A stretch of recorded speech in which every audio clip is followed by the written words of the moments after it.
This conference will now be recorded. Thank you. Welcome. This is the November 19th, 2020 meeting of the Clatsop County Comprehensive Plan Update Countywide Citizen Advisory Committee. My name is Andy Davis. I'm the chair of the committee. I live in Astoria. Can we maybe go around quickly and introduce everyone? I'll just read off as I see names on my screen, if that's okay. Gail, do you mind introducing yourself? Gail Hendrickson, Clatsop County Community Development Director.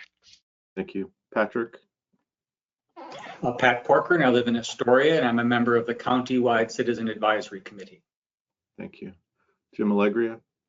I'm Jim Allegria. I'm on the Countywide Advisory Committee and also live in Astoria. Thank you. Jed Arnold? I'm Jed Arnold. I work as a stewardship coordinator for Hampton Lumber in Napa. Thank you, Jed. Chris Farrar? I'm Chris Farrar. I live in Astoria. I'm an interested county citizen, and I sit on the County Planning Commission. Thank you, Chris. Cheryl Johnson? Cheryl Johnson, I'm Northeast Citizen Advisory Council, and then the rep to the countywide. Thank you. Lisa Phipps? Lisa Phipps with the Department of Land Conservation and Development. Okay, I see Angie from Nicanium. Yeah, hi everybody. My name is Angie Riesland. I'm the coordinator for the Nicanicum Watershed Council, and I live in Seaside. Thanks for joining us, Angie. I see two Pamelas, but let's start with Pamela with no last name.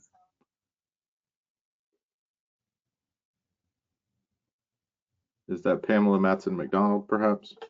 It's Pamela Matson McDonald. I'm here as an interested person here.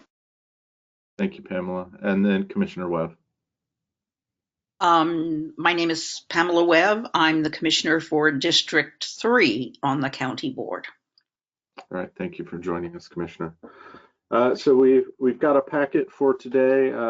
Did anyone have additions or changes for last meeting's meeting summary? That was the October 15 meeting. Yeah, and that summary was not included in your packet and hasn't been put out yet. Okay, so should we expect that for the next meeting, Gail? That is my goal, yes, along with the minutes from today. Thank you. So do we have liaison reports from the CAC groups? Can we start with Clatsop Plains? I don't believe we have Clatsop Plains here today. Gail, do you have a report from that group? Yeah, so they had their meeting, let's see, last week on the 12th, and since we've adjusted our scheduling, they were talking about wildlife habitat resources and made their recommendations on that. There was a lot of discussion about aquaculture and how that might or might not be appropriate for development or on the Clatsop Plains, and then also some discussion about the ongoing Oregon Solutions Clatsop Plains Elk Project and the recommendations that may come out of that effort. And you'll see all their recommendations at your meeting in December. Okay. Do we have recommendations or report from Elsie Jewell? Yeah, so Elsie Jewell, they moved their meeting. Let's see. They're actually going to meet tomorrow at 10 o'clock. Usually they meet right after this group, but now they've moved their meeting to tomorrow, so they have not yet met. Okay. And Lewis and Clark is combining their November and December meetings, and their meeting will be December 3rd at 6 p.m. Okay, thank you. I do want to note and welcome Todd Lundy. Todd, we already did introductions. Do you want to introduce yourself quickly? Yeah, I'm Todd Lundy. I represent the Southwest Coastal Advisory Committee. Thank you, Todd. Gail, do we have a report from Lewis and Clark? Yeah, Lewis and Clark is the group that is combining their November and December meetings, and we'll hold that meeting on December 3rd at 6 p.m. Okay, thank you. Cheryl, do you have a Northeast report? Yeah, Northeast CAC met last week on Thursday, which was November 12th. And we're also working on Goal 5 fish and wildlife habitat resources. Gail helped us move through it very smoothly in that any that we didn't have any changes on, we moved through, but the ones that we pulled and discussed, we had suggested changes for policies 3, 4, and 12. And then in the subcategory of the Northeast plan, there were a lot of policies in there, and a number of them we thought were more appropriate for the countywide. So a number of the specifics out of the Northeast, we suggested that they go into the countywide. And that's it.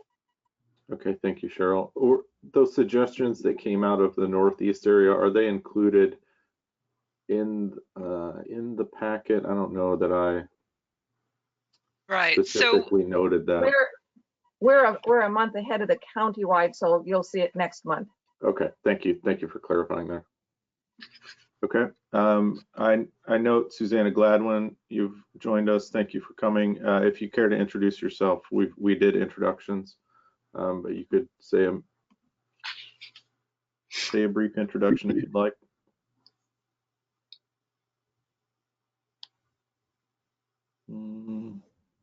It says she's not connected to audio yet. Yeah, I think I saw the icon just change. So if you get on to audio, Susanna, you can let us know. Though I think most of us here on the meeting know you at least. So Todd, do you have a report from the Southwest group? Yeah, I do. There were a number of changes that were made, and so I don't know if you would like me to go through those, but I'm happy to do it. Should I go through all the changes? Todd, what topic were you guys on at your last meeting? We were on wildlife habitat. Okay. So I think if the group is okay with this, and Todd, if that's okay for you, that since today we're mainly concentrating on groundwater resources, right, we might hold those comments until the wildlife habitat section. Does that seem appropriate to you? Yes, it's fine with me. Okay, thank you. Any other notes, Gail, that we should be aware of from the CAC liaisons or from the CAC groups? Yeah, just to maybe reiterate and clarify a bit more, with the change in the process, what we're trying to do now is bring all of the recommendations from the planning area CACs to the countywide committee. And in order for us to do that, you're going to be running a month behind everybody else's schedules, just so you're aware of that. That way, we're able to put together the worksheets. So for today, we're talking about groundwater resources. We're able to bring you all the recommendations from all of the different CACs for you to review and comment on. But otherwise, I have nothing else. Thank you. And also welcome Nancy Ferber. I see that you've joined us. If you'd like to introduce yourself, feel welcome.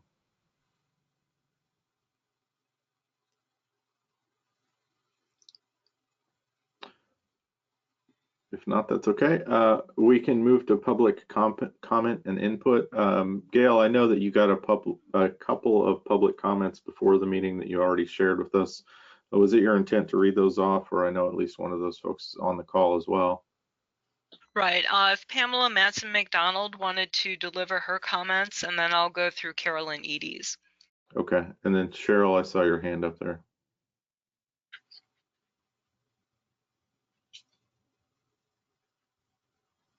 Cheryl, did you have a comment you wanted to make?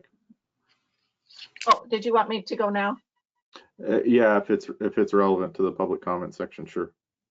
Okay, I'm not sure where it fits. I was wondering if Gail would update us on where our plan is going. I know that the County Planning Commission looked at what's been put together for Goal 4 and had some discussion. So I wondered if she could update us on that piece of the process.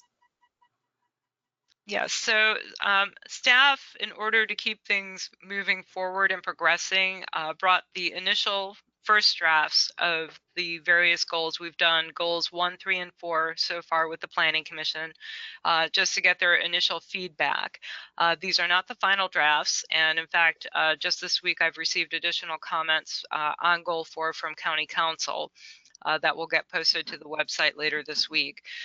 And then basically what we're doing is just gathering more input. I think that once the new year starts, we're going to look at doing some sort of a online open house so that we can also try to bring in more members of the public. We have had these very first draft goals posted on the county's website since probably August, possibly earlier. And we've received just a handful of comments from various people, and most of the comments have been on Goal 4, which is understandable since it's a very prominent and important goal for our county. So that's where that stands. As we gather more input, and once we finalize the dates for the public open houses and get that input from the public, then we'll go back and do another rewrite of the goals 1 through 4 with the comments that we have so far and incorporate the review from our legal counsel.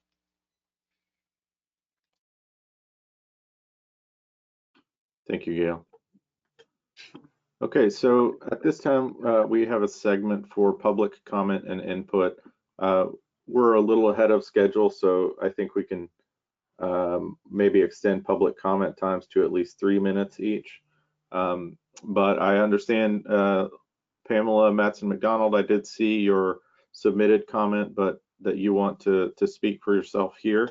I think now would be an appropriate time. I'll let you know if you've gone too far over 3 minutes, but if you'd like to comment now, you feel welcome.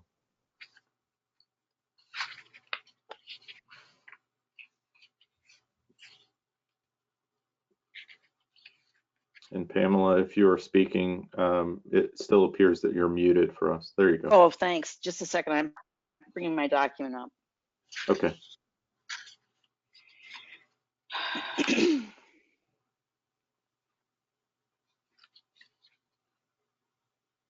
Okay, Pamela, I've also put it up on the screen here so everybody else can see it as well. Oh, okay. All right. I think that a moratorium on housing projects in the Clatsop Plains area should be set until the water source situation is clarified. Due to possible incursion of seawater as groundwater is used up. This issue came up on the Long Beach Peninsula in Washington in the 1990s and caused a lot of problems. The second comment, I highly support providing drinking water district boundaries on your GIS web maps for the county. Transparent, accessible data is highly important in protecting aquatic resources. And then I have a question. It regards on one of the groundwater resources existing policy, there was a comment, a staff comment that said sub-policies C and E are not applicable to groundwater resources. I was just curious, what are C and E that are not applicable to groundwater resources? Sure. Okay. So, it's on the other, it's. Yeah, so here on the screen, Pamela and everyone, Policy C deals with the State Highway Department providing an efficient transportation system. Methods to reduce congestion and air pollution on Marine Drive and Commercial Street should be explored. And Policy E is encouraging development of resource recovery mechanisms such as recycling centers and wood waste processing. I see. Okay. Yeah, those. Okay. Thank you so much for clarifying. That's it. Thank you. Thank you, Pamela, and thank you for submitting your comment. I'll check. Is there any other public comment from the group with us today? Before Gail, I know you have a comment from someone else that was submitted as well. Is there any public comment from the group on the call, though?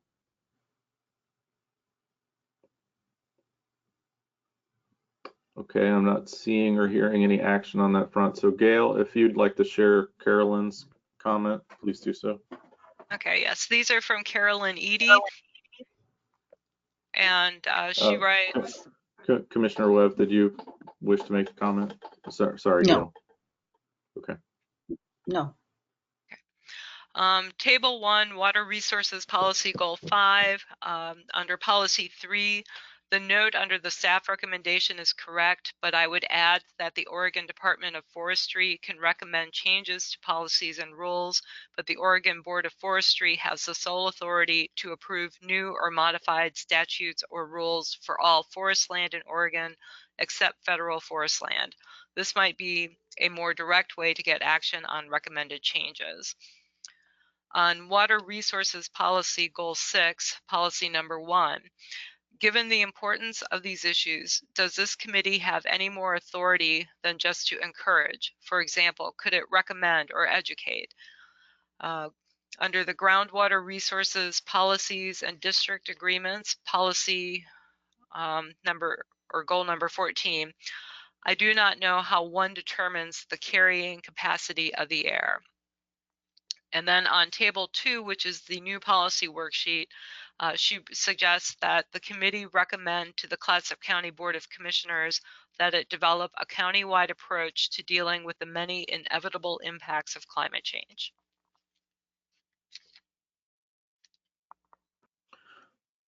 Thank you for presenting those, Gail. And I'll make one last check here. Is there any other further public comment from the group here today?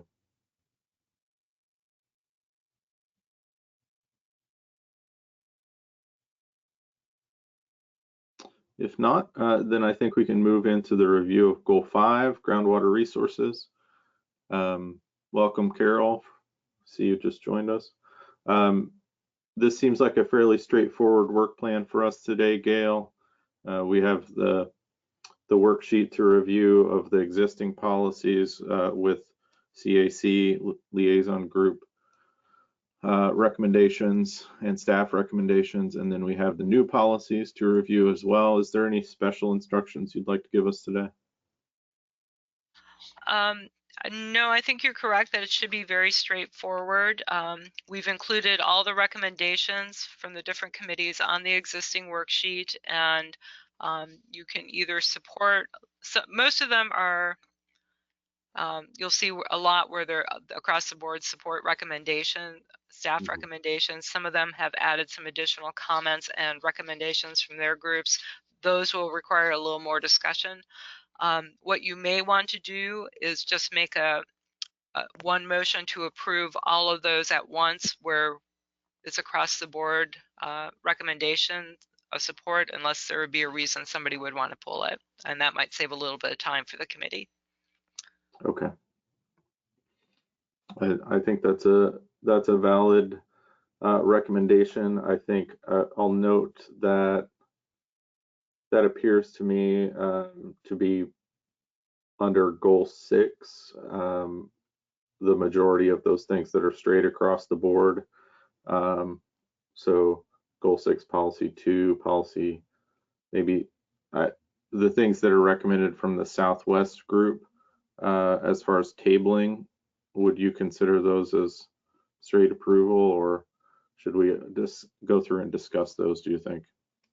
I would like to ask Mr. Lundy if he could provide some clarification about what the thoughts of the committee were. I was not able to attend that Southwest meeting, so if he could provide some clarification.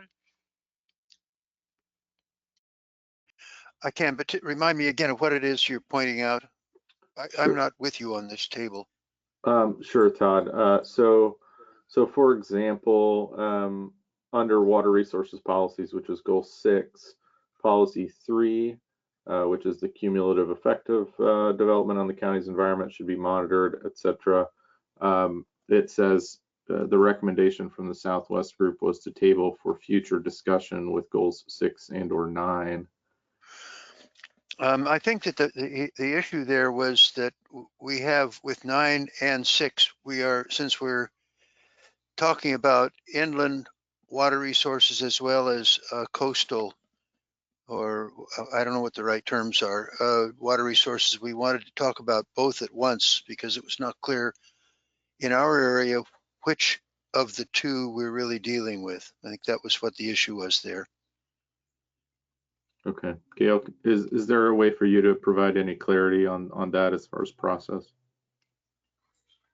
Okay, so what we have done is we've been pulling goals that are related to the resources that we're reviewing in Goal 5, and to give a better holistic context to the discussion, instead of pulling just the policies specific to Goal 5 to a resource, to see how they pull all the policies so that everybody can see how they interact. Based on what Mr. Lundy has said, I would not count that as a support staff recommendation, just because I don't know what their future discussion would be. Okay. So there still are a series, both, I guess it's policy 2 under Goal 6, and the policies that are brought in from Goal 10, Goal 11, Goal 12, Goal 14. I think maybe the one for 11 is a little bit maybe to discuss for a second, but I think the recommendation from Northeast was more or less in line. But Cheryl, are you wanting to make a motion or a comment here? Question for clarification. I guess I was assuming that we were only dealing with the water policies related to Goal 5. Just last week, we ran into the same thing in the Northeast. We had the policies for Goal 5, and then Gail, for information, had added similar policies from a number of other goals, but we did not consider those or discuss those. So have we changed that pattern? Are we indeed today dealing with Goal 5 and Goal 18, 14, 11, 10, and 7? Yeah, so with the groundwater resources, each of the CACs, and including the Northeast, reviewed and made recommendations on these policies. So the reason we didn't do it this past month was because there was just so much to review between goals 16 and 17 that we just didn't feel that there would be enough time for everybody to go through all the various goals, because there were probably, I believe, 18 pages. And it was, just to repeat, it was staff's intent to bring in all of the policies from different goals that had to do with groundwater resources, so we could consider them all as a group.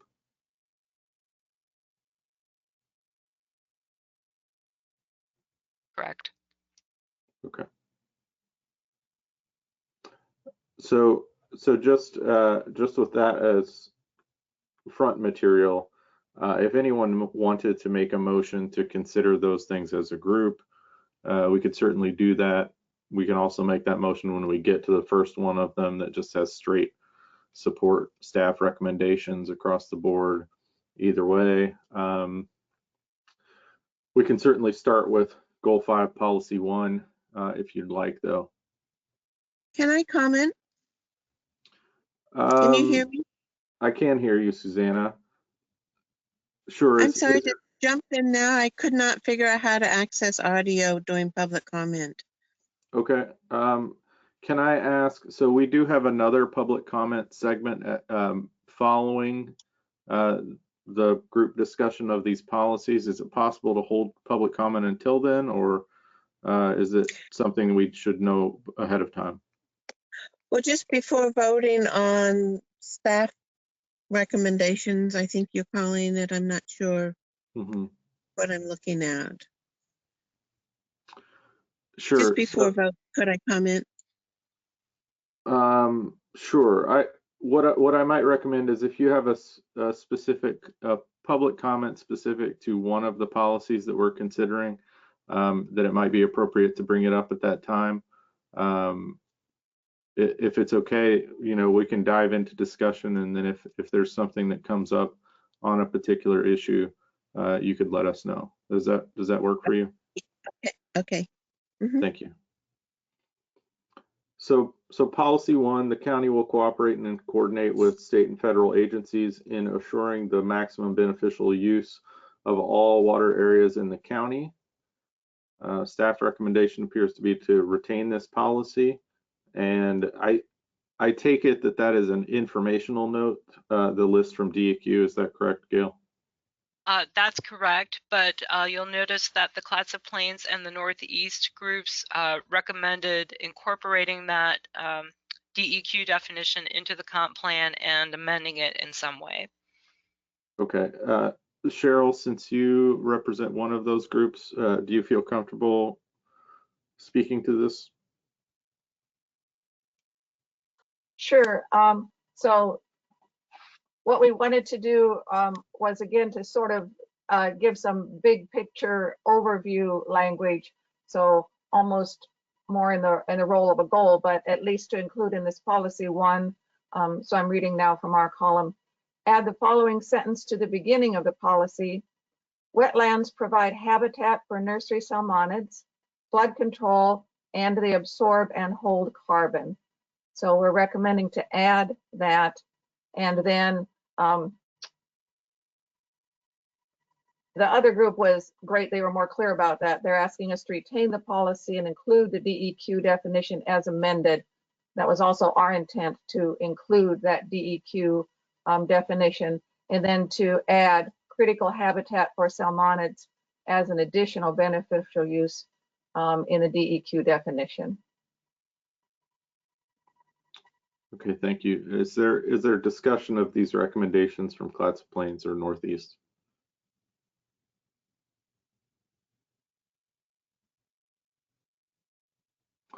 Is there a motion from Pat? I guess a comment just from Countywide. It's under policy, and with the sentence that there is policy action oriented, and these sentences, which I like, are more modifiers. I don't think they kind of count as policy language, and they're being added to what clearly is policy language. I wonder if that's a slippery slope, maybe staff. Okay, I think that's a very valid and interesting point. I hadn't quite thought about it that way, but there may be the opportunity, perhaps in the text itself, not in the policies, but maybe more in the background text, that will be part of the goal, to incorporate that language in there. The DEQ. My concern is those are qualifying notions that resonate with me, but once these policies, they're going to go, to the county commission, et cetera. And those are the kind of like value sentences that can become divisive kind of at decision time. And to the extent we could have the policies really just reflect policy directions that would likely include those values, there might, and as we wordsmith this some more, there might be ways to make that distinction. I don't want to make too much of it, other than it kind of struck me as something that is maybe a nice to do, not a need to do. And I'll stop right there. Thank you, Pat. Any other comments from the committee members? Cheryl, you have your hand up. Yeah, I can just respond to Pat. There are a number of other places where we have included that sort of overview, big picture kinds of things, and I don't have those at my fingertips, but we have certainly done that. There's a lot of that language in Goal 4, so we've been doing that all along, so that has been part of our process. And Gail suggested that possibly if we pulled it, it could go into the background material. My concern is, Northeast concern is, if we pull it and it's not in there clearly, then it's much less powerful, and it may get lost or forgotten or fade away. And you're right, a lot of this language is not clear what you can and cannot do, but I'm remembering back to the workshop that we had on watersheds, and we were advised that this document really can be aspirational, that it really is where Clatsop County wants to go and why. And we were also told in that workshop that anytime that language is in there, that it strengthens people who are working on similar goals. Thank you, Cheryl. Well, I think I really agree with being consistent. Like you're saying, we've noted such things previously. I think this might be a staff chore, but I think consistency of that balance throughout all of the policies, we should look at that to make sure that those statements are there or they're not. And there are some other kind of preambles to policies coming up later this afternoon that I'll make kind of similar comments about. But I'm all for being consistent in that. And if it's consistent to keep it, I'm fine with that. Gail. Okay. I had mentioned earlier during one of my speeches, for lack of a better word, that we had gotten comments back from County Council on Goal 4, and I will let you know that there are going to be some significant revisions to Goal 4, simply because of the limitations that the county is under with the Forest Practices Act. So you will likely see a lot of that non-directional language being revised or removed from Goal 4. Thank you, Gail. Gail, I think that's very interesting and I think instructive to us. I guess I would also point out that Goal 4 is so superimposed by the Forest Practices Act, correct? That's the kind of foundation of the litigation. I don't know that that forest situation should confine us from being aspirational in the other goals, 18 goals, that don't have such a overarching legal structure defining what the county can't do. You get my drift? I do get your drift. I merely provided the comment since there was some discussion about being consistent, and Goal 4 had been cited as the example. So, thanks, Gail. Andy? Jim? Yeah, I see you. I'm sorry. I've been having some problems. I've updated some of my software, and I obviously don't have visuals at the moment. But I would like to make a comment on this. I have been involved in writing policies and elsewhere, and as Patrick alluded to a preamble, and as in the preamble of a policy, oftentimes you do have these aspirational discussions to give the reader of the policies, which are very succinct and very much along the way as Policies 1 is written right now. But in that preamble, you can give the reader a better feel for what the intent of the policy that's following actually means. I don't know of how that relates to the comprehensive plan, but in that way there, you can have the information that Cheryl is looking for so that the reader is saying, oh, this is really the nature, but then the policy is very direct. But the policy is the driving force. It's not the preamble. The policy has to stand on its own. Thank you, Jim. Gail? okay, so for example, when we get to goals 16 and 17, these are the policies that are in there related to wildlife habitat. But before each one of these policies, there's actually an explanatory paragraph that is not the policy itself, but explains why the policy is included in the comprehensive plan. And that might be a better way of addressing some of the concerns that I'm hearing here. Yeah, for actually, all of our goals then.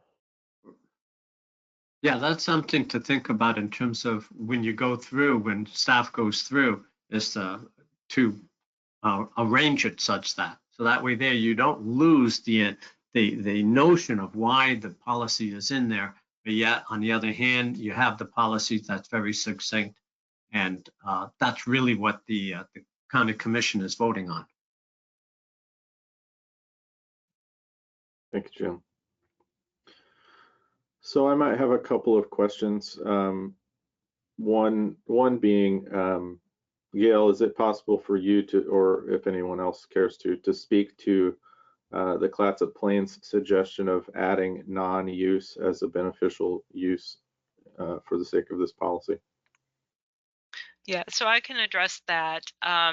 The reason that they recommended including non-use is that they felt that, by not, I think what they were trying to get at was that if you weren't using a water body except for it just being in its natural state of lying there in a water form, that is also a beneficial use, because it does have you know, potential, if it's part of a groundwater system, filtration characteristics that are important, or supporting of wildlife and things like that. So not every single water body or source of groundwater needs to be put to some additional use in order to make it beneficial. Okay, thank you. I had an additional question about the benefits or pitfalls to including the DEQ language as is, as opposed to say making a reference to the DEQ beneficial uses inventory that they would update on a regular basis, in case there's some, specifically in my mind, in case there's some change or additional beneficial use that we would be codifying a incomplete list if we took it down as it is just today.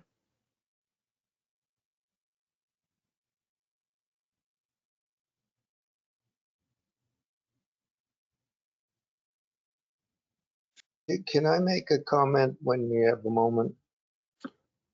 Sure, Chris. It doesn't seem like anybody's chomping at the bit to address my question, okay. So go for it. I just want to go back to the wording of that concept of non-use. I mean, it's kind of oxymoronic to say that non-use would be a beneficial use. I understand the intent, but I hope that that can be worded something to the effect that in some cases a groundwater resource can be kept in a natural state to provide conditions beneficial to the natural system, or something to that effect. In other words, an untapped groundwater reservoir by humans may be, many of them leak out here and there and form springs for wildlife and other types of habitat. And so I think that's what they're trying to get at, but it bothers me to talk about non-use as being a beneficial use. I wonder if council might provide some ideas on that. It does almost seems like if a NEPA decision came up, there might be some standing or some wording involved. Maybe that's a council question.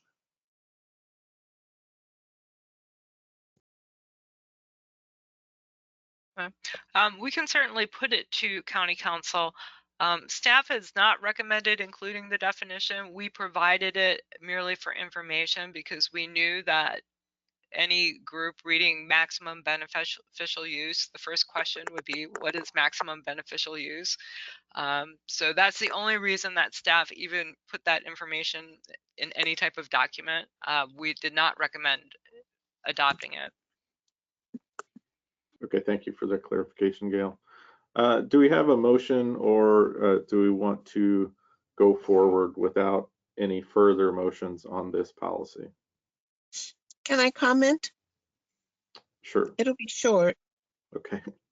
On the old amendments, I realized this starred thing on page 70 of Goal 5 is a 1984 amendment. And now, of course, I've changed my thing and my computer's not helping me. Oh, I see. So the trouble within the Halem watershed is they're not identified wetlands. And somewhere, but not here, I don't think today, it says they're small and not significant, and Forest Practices Act can basically protect them. And then on page 70, other policies starred, Clatsop County should rely on Forest Practices Act and any supplemental agreements between Fish and Wildlife and Board of Forestry to protect critical wildlife habitat sites.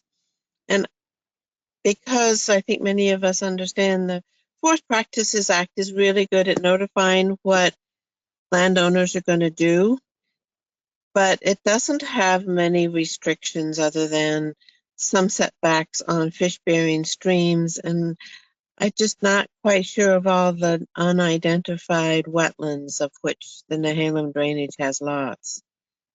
And I would like,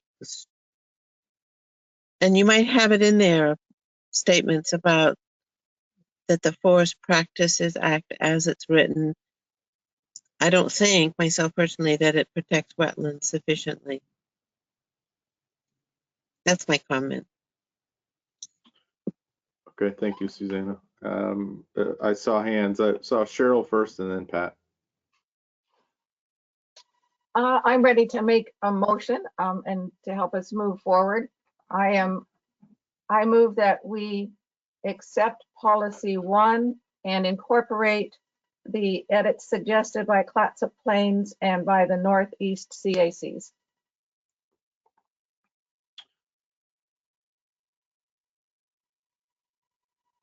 Okay, do we have a second for that motion? Motion to accept staff recommendation with the additional edits suggested by Clatsop Plains and Northeast CAC. Is there a second?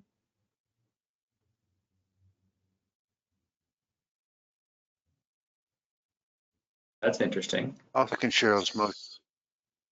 Okay, thank you, Todd. So discussion on the motion. Pat. So I apologize. This might be big, but what would be the impact of replacing the word optimize with maximize? I mean, don't we get in trouble when we're maximizing everything?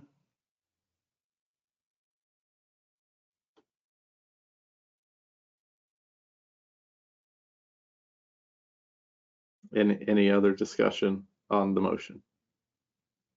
Jim. This is Jim. I am concerned when I do hear the terms maximize or even optimize, just the term optimize without any kind of caveat, because every time you optimize for a particular resource, inevitably that'll be deleterious to other resources. If we can make that change, I would suggest something like some kind of a balanced approach, or something to acknowledge that there'll be trade-offs without actually being very specific, because we don't know what those trade-offs are. That's essentially my comment. Thank you, Jim. I'd say just strike the words "the maximum." Agencies assuring beneficial use. Strike maximum. Commissioner Webb, I see that you had a finger up there. Yeah. This phrase, as a planner, strikes me as a little dangerous. I've spent 45 or 50 years wrestling with the phrase highest and best use, and the legal history of the court's interpretation of that term. You could probably fill an encyclopedia with. So I always get a little scared when anything is maximized. And I think it would just be much, I think optimized beneficial use does make sense, because that puts a qualitative aspect to it, rather than a degree. And I think it's I think it's a little less troublesome. I also, in terms of the of the Northeast recommendations, when talking about specifically about wetlands, providing habitat, the DEQ definition of beneficial uses talks about fish and aquatic life, and singling out wetlands as just one of the many things that are related to water to me it's kind of just, where did that come from? So I don't see it as yeah. I think it's kind of errant. It's just not consistent with the goal statement itself. Andy? Okay, Can thank I you, have Commissioner. Jim, sure.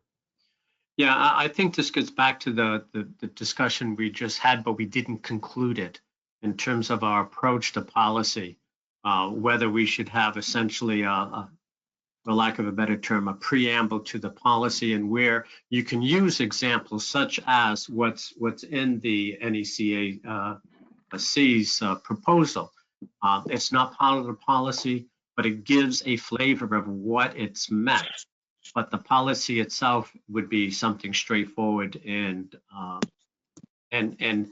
as soon as you do add some specific examples into the policy, that's, and I agree with Commissioner Webb that we may be getting ourselves in trouble. But this is sort of a much larger issue than just today's session. This really should extend across all of the goals, all of the policies. Okay, thank you, Jim. Pat? I appreciated staff's example and goal, one of the teens, the higher teens, that had that element there. I might almost move that template be used in all the goals, and so we can include language such that the Northeast, brought up, and I can absolutely see how that would come up in a meeting. And we can get those components in that preamble, and I think will also help us focus clearly on the policy language afterwards. It'll be two conversations, but that might be a pattern we could try.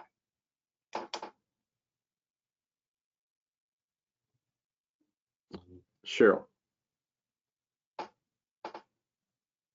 I love these group discussions. Usually when all of these good brains are working together, we get to where we need to be.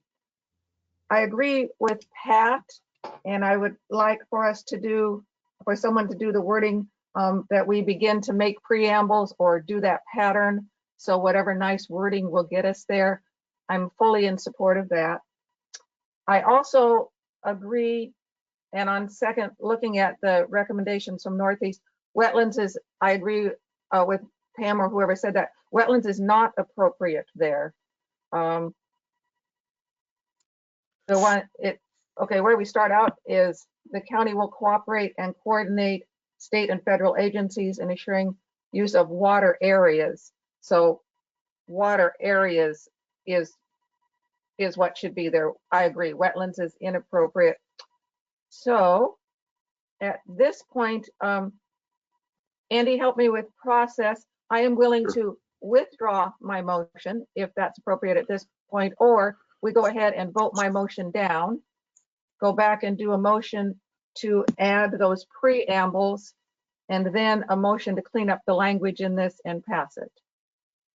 Okay, so I think since we've got a second, the motion is on the floor for the group to consider. So it's sort of out of your hands to withdraw it on your own. I think. And I'm urging you all to vote no on my motion, and then we start, and I think we're going to end up with motions. Okay. So if there's no further discussion, we can move to a vote on the motion, which is to take the staff recommendation to continue and retain the policy, plus add the language from Clatsop Plains and Northeast CAC. All those in favor of the motion to do what I just suggested, can you signify by saying aye? Let's try that. And then all those opposed, can you either say aye or raise your hand? Nay. Or nay, I should say, right? Yeah, nay. Okay. So I've got 4 in opposition, none in support. The motion fails. So we're back to, is there any motion from the floor about how we should handle policy 1 and goal 5?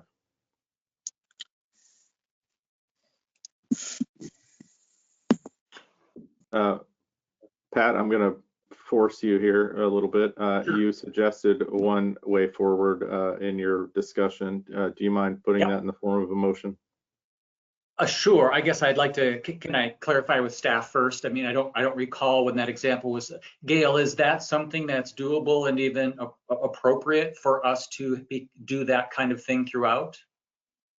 I don't see why not. I think it's good. Usually I would, just to save wording, include a lot of that in the background text, but there's certainly nothing that would preclude us from doing preambles before sets of policies.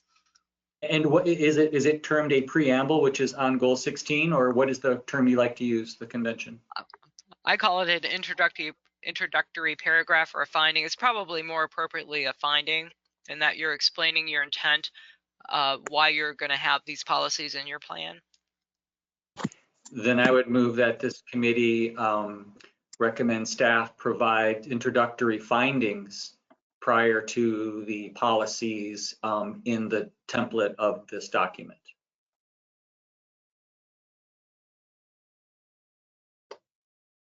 I second the motion. Oh, is it a motion yet? It is That was my motion. notion for a motion. Okay, I second it. Should I restate it? I might ask that you restate it just to make sure that we capably get down what we're talking about. That's here. fine. You're just testing my short-term memory, so let me do it quickly.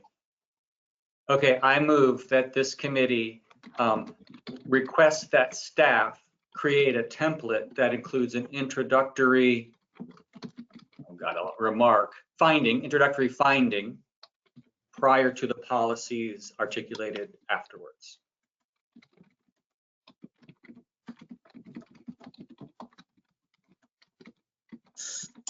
Okay.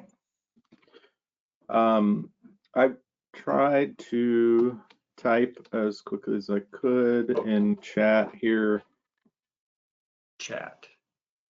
So I don't hear a second yet, though, Jim, if you want to. I second it. I'll second. Okay. I might ask for clarification on the motion. Is this exclusively for goal 5, or is the motion for each goal? My intent was for each goal to be consistently introduced by an introductory finding. I'm going to add language that just says a template for each goal to capture the sentiment here. Is that clear for the group and for staff? Gail, I appreciate that you're also taking it down. So this committee requests that staff create a template for each goal that includes an introductory finding prior to the policies articulated after. Yeah, okay, and so we've got a second. Is there a discussion of this motion? Yeah, I'd like to add, did you mean, Andy and Pat, because I was assuming, I mean, in all comp plans, usually for each goal, there is some kind of a background narrative. And you use the word goal. Did you mean the word policy? No. Well, to capture what I'm writing here, and maybe we want to reword if that's not the case. That say in this instance we're talking about water resources policies under goal 5. That preceding the list of policies for goal 5, there would be an introductory finding that captured the larger goal, larger sentiment of that part of the document for goal 5. That's pretty much SOP for comp plans to do that. And so maybe I'm struggling with this worksheet. You know, I'm not seeing that context that leads to the policies, and we're trying to squeeze those into these spare words. Gail, I guess you know what we're struggling with here. It's the value statements that lead to the objective policies. Do we see there being an introductory paragraph that would provide the context and the words that we're discussing now, that provide the intent and the values of the writers? and is maybe this worksheet, which I really, really like, not letting us appreciate how much what we're trying to get on paper is already going to be there. Okay, so a couple of different things. So earlier in our discussion, when we were talking about the DEQ definition, one of the things I had suggested was that we include this in the background section that comes before all the policies. There's usually an introduction that talks about what the stated intent of the goal is, and why we have a goal for, and what the situation is in the county. But the impression I got from the discussion was that there was a concern that this would bury that definition and those value statements, but we didn't want them in the policies either. So the suggestion was similar to goal 16 and 17, where the goal has that large background material, then moves on to specific policies that are grouped together. So and then there's an introductory paragraph that explains why these policies are included and what they're intended to accomplish. So it's a very specific, usually not more than 2 sentences. Here's why we're doing this, and here's what we hope to get out of it. And then to answer the second part of what I understand your question to be, Patrick, is, are we losing things because the policies are taken out of context? And so I do just want to point out that, yeah, we do pull the policies from the comp plan, but then we also give you the actual comp plan text from which they were taken in your agenda packet. We can certainly go ahead. A lot of these, like, for example, the water resources policy, there is no introductory statement. It just says water resources, and then it lists the policies. This is kind of it's grouped under water areas, watersheds, and groundwater resources. So there is one introductory paragraph that covers all 3 of those resources, but then it basically just says, okay, here's the policies. But it's also true that our whole point here is to get, I don't think any of us can really, it's very difficult to wade through the Xeroxed plan. And so we're all looking forward to a better, more modern plan in that new template. And I'm also thinking, like, in the regional groups, you got a group of people together. What people come to talk about is the background values, like is inherent in that language. If it's a way to say that's great for the introductory paragraph, great, we can kind of get rid of that steam there. What policies specifically would you say would help you get to what you want to do? Oftentimes, I think we want to talk about, the language, like the Northeast group. So as we look forward to a new view, a new visual of this plan, if we had maybe a draft of what that might look like as a future tense, that might help our people in our communities as well as us understand that in the document, yes, these value statements are going to be there, but the policies need to be very bullet oriented and directed and unsatisfying. So as almost a way to help us get to the policy part, I guess I'm wondering if that would be useful. I'll stop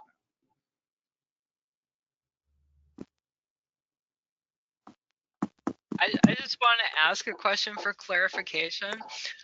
So if I understand correctly, you would basically like a rough draft of what we would propose for the, say, groundwater resources in goal 5, and basically rough that draft out with the background and a preamble and policies. And because I'll tell you what, I'm actually happy to do that.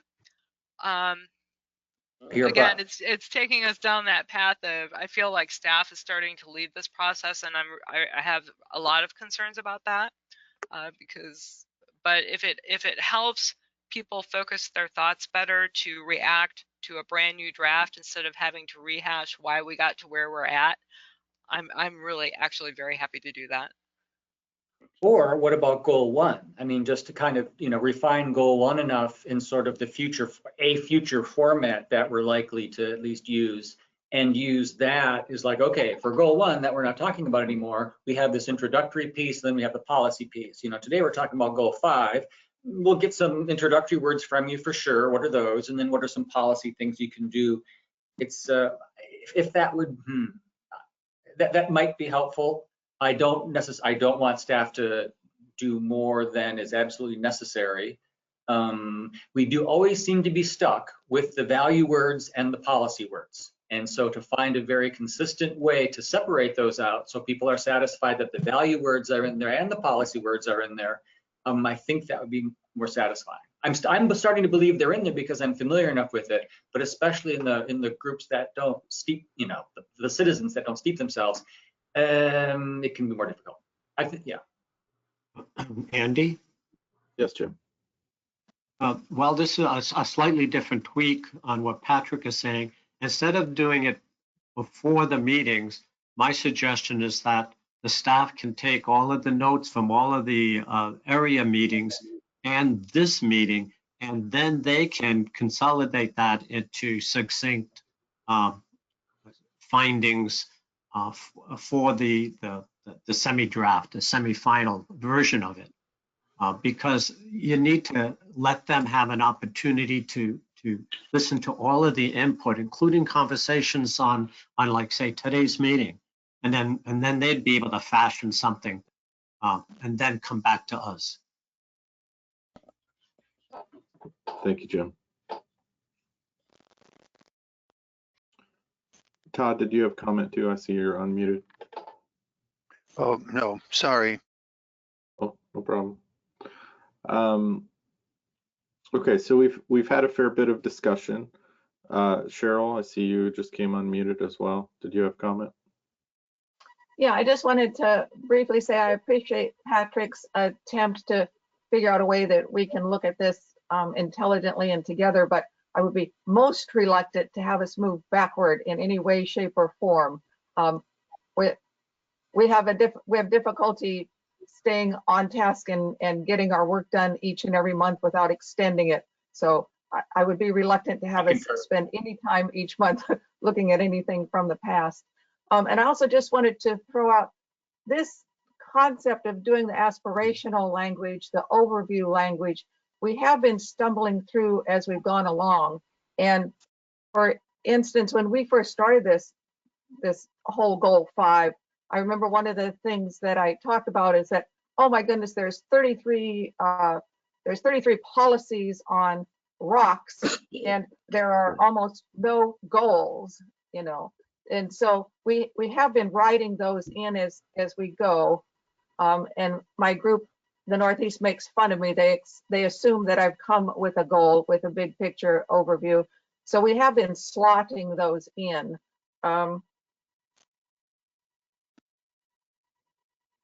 Yeah, we're all working hard to try and figure out what's the best path forward to keep this aspirational language in here without getting too complicated. I think that's it. Yeah, I think if I were to reply, Cheryl, I think that that my general sentiment as we've worked through most of the goals has been similar, that I'd like to see some unifying idea about what we want out of each goal set. And I think that Gail, like I think you appropriately suggest that that in the ideal situation, things like the background findings, the background statement would contain some of that information to guide the reader. I think my reading of goal 6 is that the findings and the introductory statement for that section don't communicate that clearly.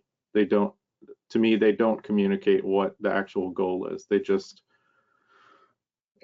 contain an assessment of the materials that are available in the county and some of the background of what's happened before, and don't say as simple a statement as we would like to protect the water, air, and land resources in the county.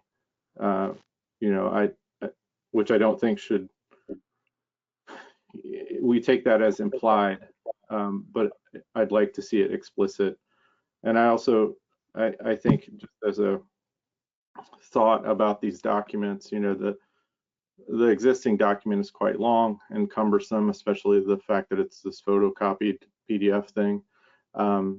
But even in a slimmed down document, I think a lot of readers are going to skip over paragraphs of text and go immediately to bulleted things. I think that's just part of what people do. That's part of what I do.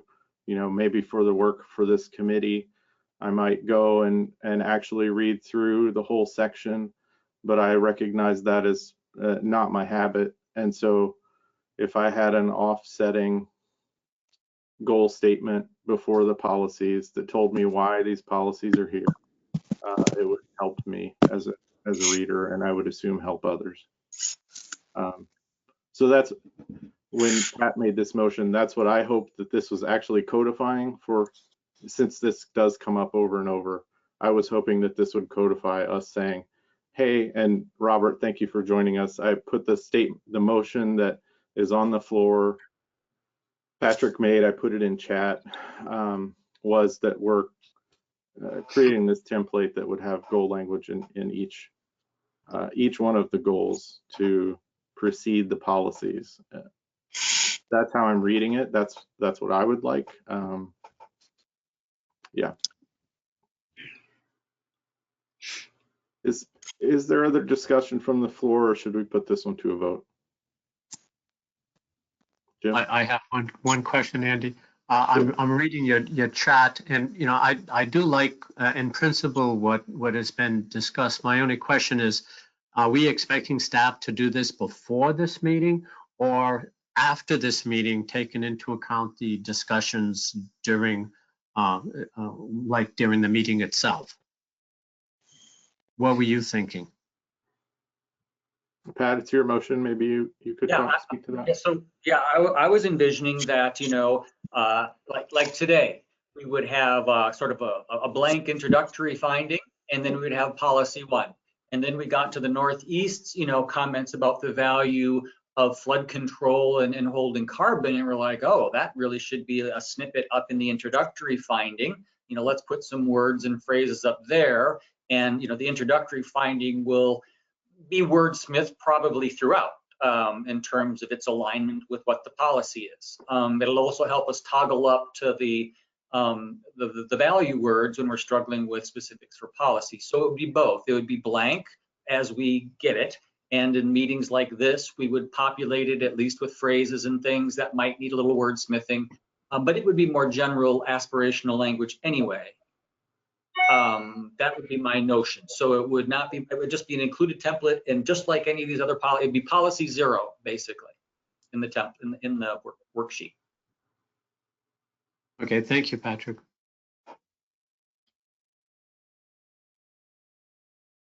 Gail. Just so for clarification, so I understand, Patrick. So you're not actually looking for staff to prepare any type of draft preamble. You want each of the committees to wordsmith a preamble and then bring all of those to the countywide, or do you just want the countywide to draft a preamble? I think the latter. I think number 1, no, it is not appropriate, and I think this is what you are worried about too. It's not appropriate for staff to put the value language, you know, into this. I think that is something we need to struggle with, and we have been struggling with it. I'm looking at this as almost a bin, you know, for those discussions and digressions about values that we can sort of efficiently sort of operate. So no, I think that would be something that we would populate. And then, you know, the thing is we need to apply the discipline to ourselves, not to have it be a long treatise, to have some discipline. More than 2 sentences, Gail, but not more than 10. But no, I think that's something we would populate in the course of the policy discussion and with input from all of the regions. Yeah, I hope that's not making a huge problem unto itself, but it's an attempt to kind of bin value language from policy language. Okay, that makes sense. Thank you. Is that sounds somehow on the screen?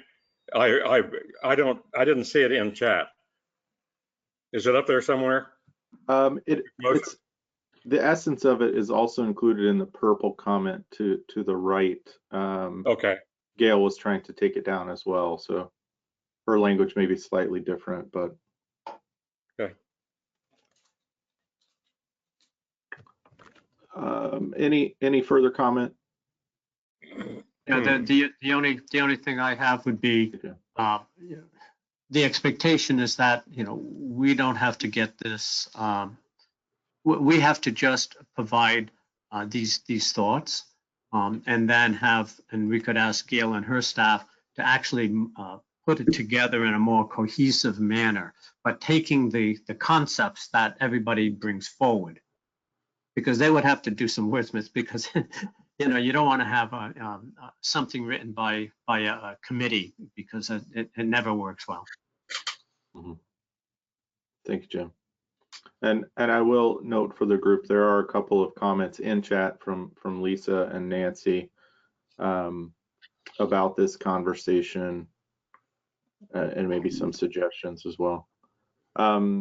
Okay, well, let's try and move this to a vote.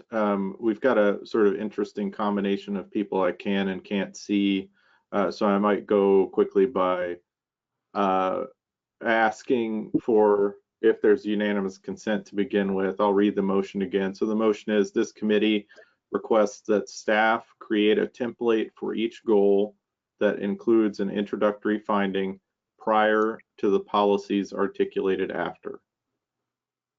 I'll read that again. This committee requests that staff create a template for each goal that includes an introductory finding prior to the policies articulated after. Okay, so is there any objection to that motion? Is there any objection from Robert? Okay. Robert. Thank you. I'm, as I understand, these goals are effectively identical to the statewide land use goals. So we're asking to kind of reverse engineer them to explain why they exist, so that we can then reapprove the statewide land use goals? No. Gail, Oh, I yeah, saw you. no, I'm not understanding. Well, when I see the word goals and say that we're doing them all, I have the misapprehension that we're talking about the equivalent of the state land use goals that underpin all of Oregon land use planning. So these are different goals about which I'm unfamiliar, correct? No. Gail, please. Okay, so to clarify, the goal that we are talking about, there are 18 goals in our comprehensive plan. So we are talking about goal 5 now. We're not talking about the statewide planning goals. All that this motion is intended. Are they the same as statewide? Well, they Are are these 18 same as the statewide? Yes, they are. But what the intent of this motion is to do, Robert, is not to reaffirm the statewide planning goals, but to explain what it is that Clatsop County values and wants to promote and achieve by creating specific policies in each goal that are specific to the county. So it's really a value statement on behalf of the county and why we are including certain policies. And it's more about policies rather than goals, as I understand. It's all about policies, but they want to include that same type of format in each of our goals in the comprehensive plan. Okay, so it's not clarifying the goals. It's making some kind of description of policies that are subordinate to each of those statewide goals. Yes, it strikes me as kind of a bit downscaling. We were struggling with people wanting to put value language into the policies. And so this was a way to get the value language in an introductory statement that would say, because of the wonderfulness of this, just like, so it would be a reflection of the statewide goal language, but for Clatsop County. And then most importantly, it would allow us to have clear policies rather than squeezing value language into policy statements. Muted.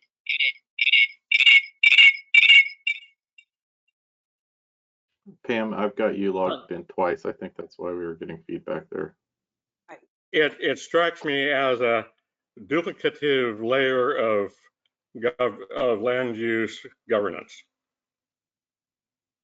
And it was really meant to be a way for us to move through conversations that go like this when we have values intersposed with policy language. And so it was, from my perspective, more of a group process mechanism to help us fight about things that we're supposed to fight about, which is policies and or big ideas, and deal effectively with the sometimes opposing value issues that go with that. So it was a way to try to separate silks and cottons. Thank you.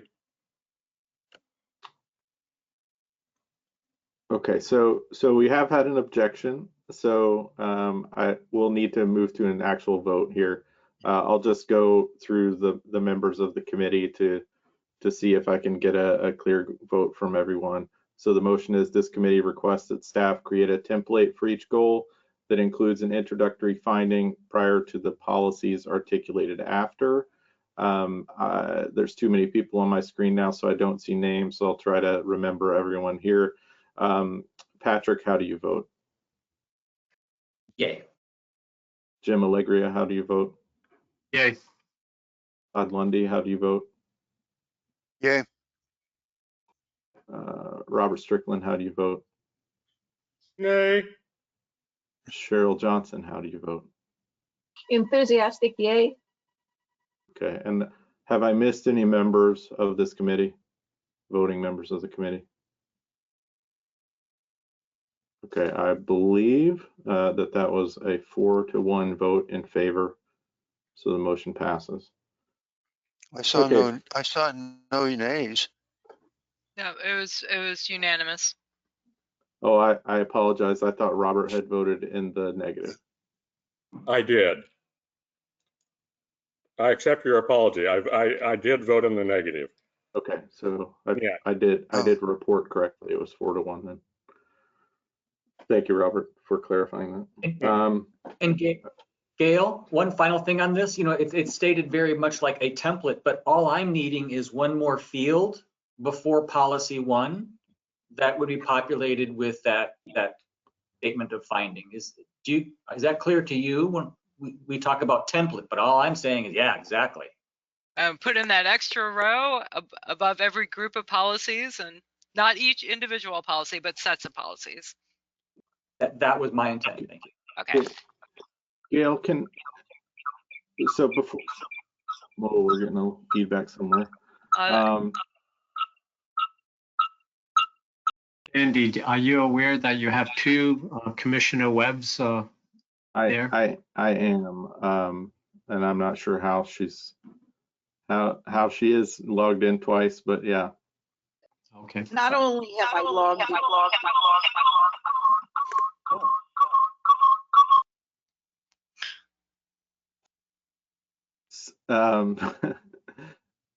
Gail, can I ask that, and if there is objection to this as a way forward, I recognize some of the concern that Robert is raising, that we might be treading ground that we don't need to tread. It does occur to me that each of the statewide goals has a pithy 1 or 2 sentence statement about what the goal is about, right at the beginning. Would it be possible for you to include that language as the preamble, and then if for some reason we want to alter or specify a certain part of that, then we at least have that to work from? I think often they're probably exactly what we want to capture, that, hey, we want to maintain air quality and land here. Great, okay, we like that. Let's do that. And then in an instance where we need to make a local specification, we can try to do that. I think that's excellent. Okay, I can do that. Thank you. You're welcome. Okay, so I'd go so far as to say that the state probably would be looking for a county to interpret the statewide goal in a way that's relevant to the locality of the county. So I think it's important to kind of expand upon, or at least define what part of the statewide goal is really applicable in an important way to our county. Sure, and I think I mean, I would say my sense is that usually that's what our policies do, you know, that we're taking the statewide goal and we're trying to break down how it's locally relevant. But I think we don't, the older version of our local document doesn't always include that bolded sentence that's right at the front, you know, and so sometimes it's not clear unless you're familiar with both the local document and the state document. As a reader, you may not know that that's what our goal for goal 5 is, right? So that's what I'm just suggesting is maybe a starting point. Okay, Cheryl. Are we basically trying to work down toward, you know, in a military language, to strategies and then subordinately tactics? But starting off with this overarching state goal, you know, trying to get down to, you know, from the cosmos to Smith Lake. Indeed. I think that's a good way to think about it. Also, I think, you know, in the regional groups, when looking at the worksheet, to protect natural resources and conserve scenic and historic areas and open spaces as the lead sentence. I mean, if I were a participant, I would see that a lot of my value issues were already considered, and I could then focus on some policy language. Cheryl, thank you for your patience. Yeah, we're at 2:24 and we're still on policy 1. Yep. In an attempt to honor the work done by the local ones and to move us on. Speaking on behalf of the Northeast CAC, I now feel comfortable that the intent of what we wrote there will be scooped into our new policy language that we'll have coming forward. And I think our intent, and it's not for me to speak for Clatsop Plains, but Clatsop Plains obviously wanted to include the language of the DEQ. I believe that Northeast also wanted to include the language of DEQ. So at this point in time, I feel comfortable that our new introduction will honor the requests of the Northeast and Clatsop Plains. I can put that in the form of a motion if you want, or we can move on. For clarity's sake, maybe we should do a quick motion here. Do you mind doing that? What are we calling that? A template? What are we calling that thing, Andy? I think Gail's suggested language was the introductory finding. Okay. I move that the intent of the stated suggestions from Northeast CAC and Clatsop Plains CAC be included in the introductory findings for water resource policies, goal 5. Okay, thank you. Is there a second? Okay, thank you for the second, Pat. Is there discussion on that point, on that motion? If there is not discussion, let's move to a vote. Pat Corcoran, how do you vote? Aye. I might ask, I recognize the ayes and nays, but I might ask for clarity so that we don't have confusion. Could you answer in the form of a yes or no? Yes, Pat Corcoran says yes. Thank you, sir. Jim Allegrio? Yes. Thank you. Todd Lundy? Yes. Robert Strickland? Nay. Thank you. Cheryl Johnson? Yes. Okay, I have a count of 4-1. The motion passes. Thank you. Is there any other discussion on policy 1? Or shall we go ahead to policy 2? Okay, hearing Could none, we also entertain? Go ahead. Pat, sure. There was an early notion that there's a large number of policies for which it was adopting staff recommendations all the way across. Sure. I think picking up on Cheryl's point of time, I mean, I might move that this committee adopt all of those policies that are unanimously supported as to by staff recommendation.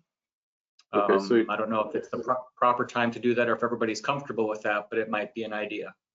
So you are making a motion that in policies listed on the worksheet that all of the CAC groups have made a support staff recommendation, that we approve them all as staff recommended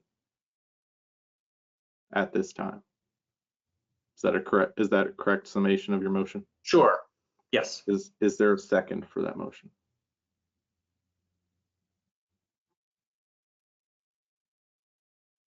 Second to the motion? Okay, thank you, Cheryl. Is there a discussion of that motion? Yes, I'd like to make a comment. I understand and appreciate what Patrick is trying to do, but I do believe that we need to just say yay and nay on each policy, because some of the members of the countywide, like myself, may have a comment even though there are staff recommendations across the board. Okay, thank you, Jim. Is there other comment on this motion? Yes. It feels like a expedited process out of which the committee members' thoughts cannot really be guesstimated. So on a previous motion, it had to do with the intent of the Council Plans Committee. Holy shit. How was that discerned?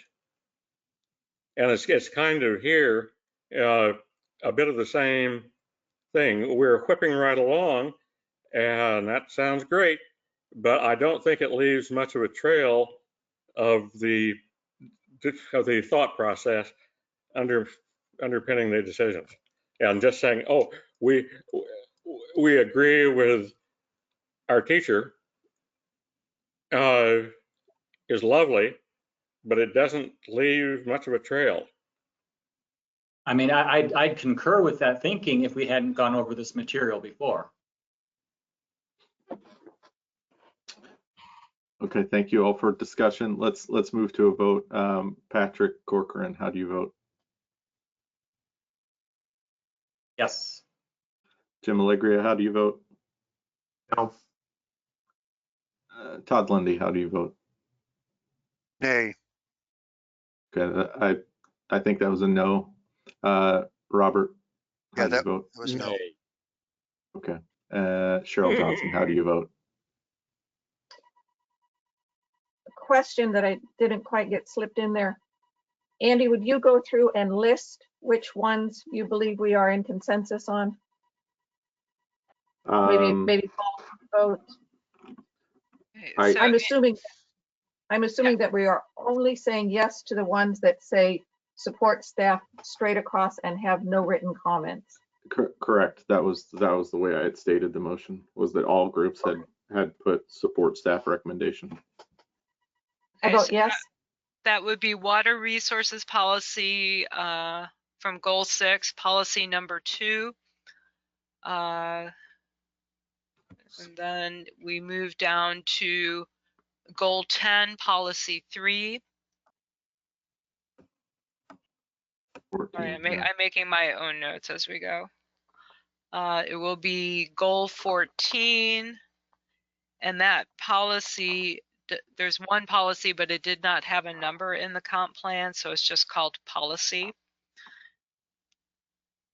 And then under goal 18,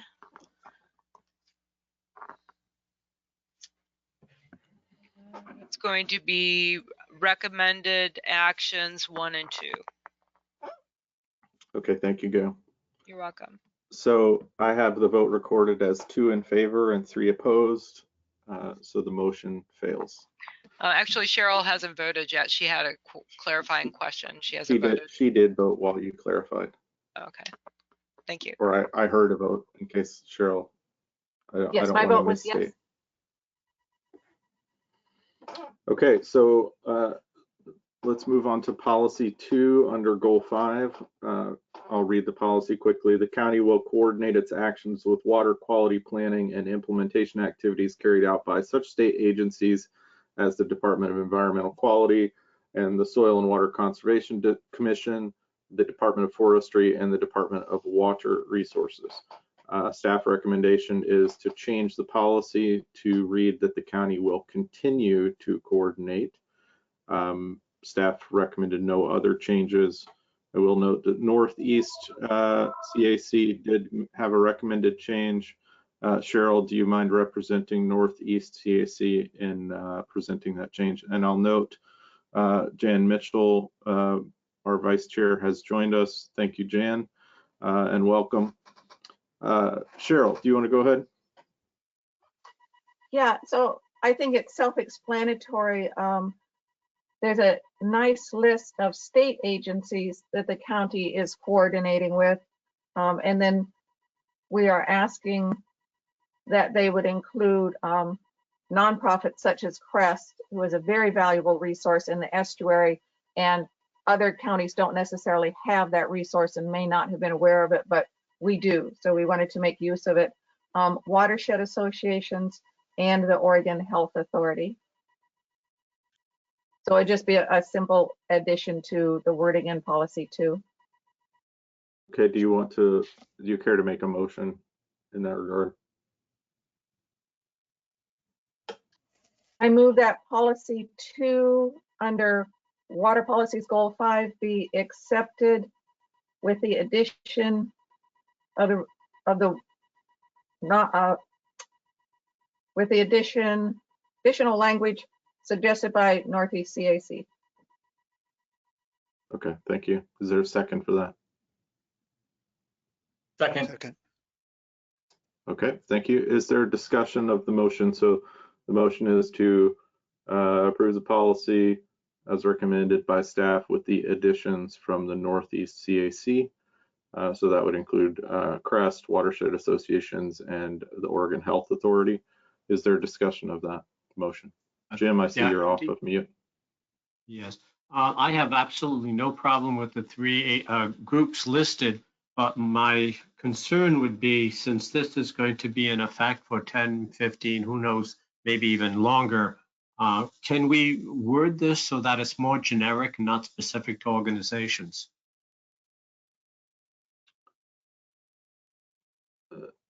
Would you like to make an amendment to the motion, Jim? Well, I would, but I'm not sure on the wording, though. I think you're as qualified as any of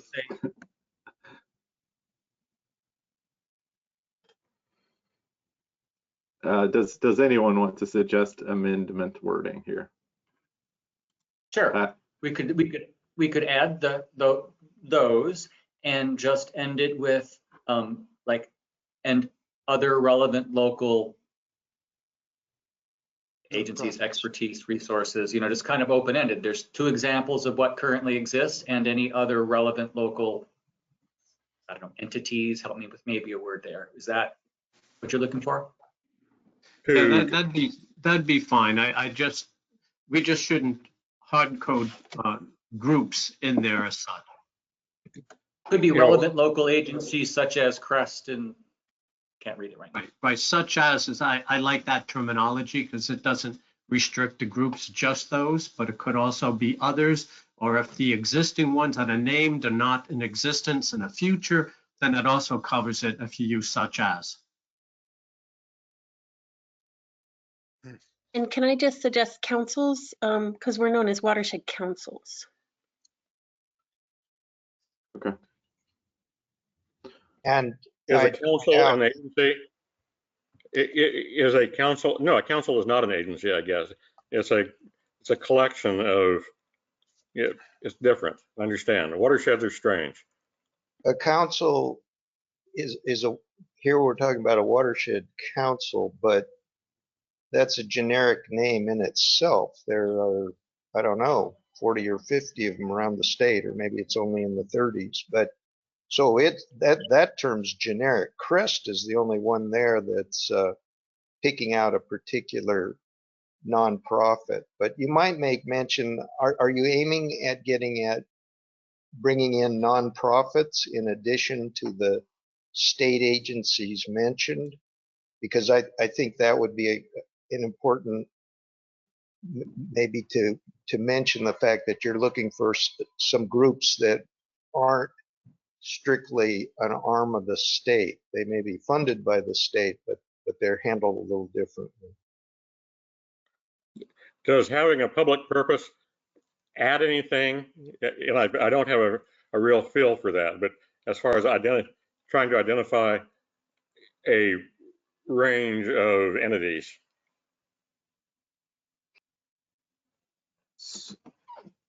Todd, did you have comment as well? Yeah, I do. I'm concerned that adding an open-ended list, or not list, but an open-ended kind of category sets the county up to have to coordinate with anybody and everybody that walks in the door and says, hey, I want to have something to say here. So we ought to somehow limit it to approved groups or something that would save the county a hell of a lot of headaches. If they're public agencies or agencies, nonprofits with a public purpose, I'm searching with you, Todd. Yeah, there's certainly regulatory as it's pressed. 501c3s have to be something, or they couldn't be 501c3s, for example. I believe Crest has some regulatory authority. 501c3s, but just public, entities with a public purpose. And yet that could turn into a nightmare. I agree with you, Todd. So maybe just put the word accepted and other accepted agencies. So the county would have some authority to say, no, you don't qualify to be somebody we coordinate with. So let me, Jan, before I recognize you here, let me ask and resolve before we go on any further. We had an amendment on the floor to add and other, I typed it down as and other relevant local entities from Pat. Is there a second for that amendment? I'd second it. Okay, Jan has seconded it. So let's go to discussion of that amendment then. So we've got the main motion from Cheryl was to approve the policy as recommended by staff with the additional language from the Northeast CAC. So that was including Crest, Watershed Council's, I think, friendly amendment is appropriate, and Oregon Health Authority. And then add the language and other relevant local entities. Is there discussion of adding that language? Yes. I had the false concept or the false notion that we were deleting the laundry list of entities. That basically, yes, we were doing these agencies, but we weren't denominating them. Do they have to be named, or can we get? And I guess I throw this back to Todd. I like the concept of such as, or leaving that out, as long as we have a categorization that Todd likes. So just reading the two motions as we have them, I've seen no notion of deleting the list of agencies. So the way that I would interpret this at this point is that we would be retaining the list as it exists in the original policy 2, plus adding the Northeast recommendations and the language and other relevant local entities. I might ask too, Robert, we've got folks raising hands and such, so let's let folks talk who have gotten in the queue, if that's okay. Jan, and then Pam Webb. Well, I would suggest two things that hopefully that's not going to be another 40 years before this gets updated. So I don't think we need to be thinking on those horizons. And secondly, that Crest has been here at least 35 years that I know of. So they're, you know, probably for the next 10 or 15 years, they're still going to be around. So I think it's good to have relevant, which gives staff a little, you know, a little room if somebody comes that just wants to, you know, shut down all water systems or something, you know, and I mean, crazier things have happened recently. Could I make a proposal about simplifying the work? This policy is so old that it doesn't mention, for instance, OWEB, which is probably the agency that impacts us the most in terms of water resources, funding, etc. Why not just say with state and local state agencies and local organizations, because these things change. I mean,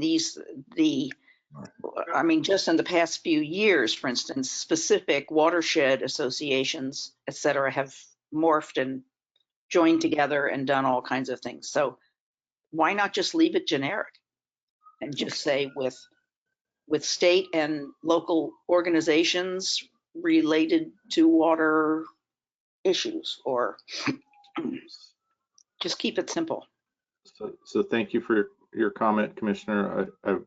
I will ask the folks to let's wrap up discussion on the amendment suggested and the full language, and if we want to go with language like the Commissioner suggests, we can certainly do that. But let's talk. We have an amendment on the table about adding and other relevant local entities. Any other discussion on that point? If not, let's go to a quick vote on that. Patrick Corcoran, how do you vote on the amendment to add and other relevant local entities? Yes. Okay, Jim Allegria, how do you vote? Yes. Todd Lundy, how do you vote? No. Robert Strickland, how do you vote? Nay. Okay, Jan Mitchell, how do you vote? Yes. Cheryl Johnson, how do you vote? No. So that's 3-3. I will vote in favor. So the amendment passes. So we're back to the main motion now, which reads to approve policy as recommended by staff and additional with the additional language recommended by the Northeast CAC, and to add and other relevant local entities. Okay, discussion back on this amended main motion. Chris. I think that you should make a distinction between coordinating with the state agencies, which have certain authority, and we obviously, as a county, don't want to buck against the authority. We want to work with them and help them implement the policies they think are worthwhile and important. And on the local entities, which I think is a real nebulous term, it's practically meaningless, I would talk about that you may utilize the expertise of certain local conservation or resource-oriented organizations. You may, so that if you decide not to, you don't have to. But if you put them in with the state, you're saying they have some special authority, and we don't even know who these organizations are with a nebulous list. So I think there should be a very strong distinction between the official state agencies and local groups that may be 501(c)(3)s or whatever incorporation may have.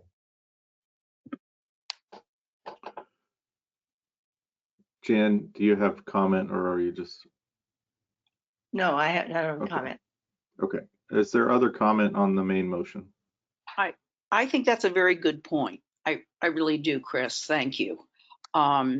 Because coordination, I think, as you said, with the state agencies, there are more of them than are listed here. That we really have a mandate. DEQ has a lot, of presence in especially home septic, et cetera, things. But I like the idea of including some reference to local nonprofit partners, because I think I'd like to see that in here because I think that's a very important issue. And in fact, we are getting ready in our strategic planning process with the board. We're actually getting ready to create an advisory group that would include a lot of the nonprofits concerned with environmental issues. So I won't say we're already doing it, but if it's in our comp plan, then we must do it. Thank you, Commissioner. Robert, I saw your hand up. Thank you for your patience. I just want to acknowledge Nancy Ferber's comment on chat. Just for your information, CREST is actually a council of government, not a nonprofit, in case we want to reformulate how we perceive it. Thank you, Robert. Thank you for reading that comment for us. Any other comments on the main motion here? You could still make things, you could say state and regional agencies. I just put something on the chat that said would have all the state agencies and local entities with policy relevant expertise. I mean, I think the key thing is the policy relevant expertise. I put that out there in the chat. If Pat, is that an amending motion? Yes. Okay. Go ahead. Is there a second for Pat's amending motion? I assume that's to change the language that was in the previous amendment to be and local entities with policy relevant expertise to clarify the previous amendment. Is that correct? To replace the previous? That was my intent. Okay. I would second that again. Okay, so we've got an amendment and a second. Is there discussion on this amendment to replace the language and other relevant local entities with the language and local entities with policy relevant expertise? Is there discussion on that amendment? Yes. Todd? May I? It seems to me we throw the door open again to anybody that claims to have relevant expertise. And it seems to me that maybe we ought to have the word approved or accepted or something like that in there so that the county has a handle on who comes in the door and says we demand to be coordinated with. I think the policy relevant expertise part I was thinking of giving the kind of wiggle room or cover for that kind of thing. If it's expertise that's relevant, it should be used. If it's not, that's a distinction based on contribution rather than entity. Is there further discussion on this amendment? Okay, let's move to a vote on the amendment. Pat Corcoran, how do you vote on replacing the language and other relevant local entities with the language and local entities with policy relevant expertise? How do you vote? Yes. Jim Allegria, how Yes. do you vote? Yes. Todd Lundy, how do you vote? Yes. Robert Strickland, how do you vote? Yes, if I have to. Dan Mitchell, how do you vote? Yes. Cheryl Johnson, how do you vote? Yes. Okay, I have a vote of 6-0. That amendment passes. Thank you, Pat. So we're again back to the main motion. Chris. Is it possible to put a asterisk on that last one that was agreed to and make sure that county council reviews it and gives a reading as to what jeopardy that might put us into to accepting somebody of inferior quality to be engaged in our county process? Well, county council will, you may be assured, review every word in this document. So I don't think it's necessary to stipulate that here. Good point, though. Okay, thank you both. So is there discussion on the main motion? The main motion being that we will take staff recommendation to retain most of the language from policy 2. We will add the additional language from Northeast and now the line and local entities with policy relevant expertise. Is there discussion on the motion? Okay, I'm not hearing any, so let's go to a vote. Pat Corcoran, how do you vote? Yes. Jim Allegria, how do you vote? Yes. Todd Lundy, how do you vote? Yes. Robert Strickland, how do you vote? Was it intended that we gloss over OWEB? I don't know that it was intended. No, it was not on my part. I could see adding OWEB to the list of existing agencies and locally It's powered. not a local agency. It is not local, though. Okay. May I? Just on that tiny point, I'll vote. I'll take that as an equine no. Jan Mitchell, how Yes. do you vote? Cheryl Johnson, how do you vote? Yes. Okay, thank you all. Okay, so policy 2, we seem to have a direction on. Let's move on to policy 3. Where municipalities or water districts have identified possible conflicts between forest management practices and the maintenance of the integrity of their watershed, the county encourages these to work with the Northwest Region Forest Practices Committee in the development of amendments to the Oregon Forest Practices Act that will provide needed modification and protection of state licensed water supply systems. Staff recommendation is to retain this policy, and they further note that the regional forest practice committees still exist, and they were established to assist the Board of Forestry. It looks like we have additional recommendations from Northeast and Southwest. Let's start with Northeast. Cheryl, can you present the logic for your group's recommendation? Actually, Andy, I'm thinking that policy 3 will be a large discussion that, as the previous 2, will pop into an even larger discussion. I would like to throw out that we could possibly set policy 3 aside temporarily. I think there are a number of policies on the following pages that we could come to consensus on fairly quickly and get some more work done before we close up an hour from now. So I'm in favor of setting aside policy 3 because I think the discussion will be deep and wide.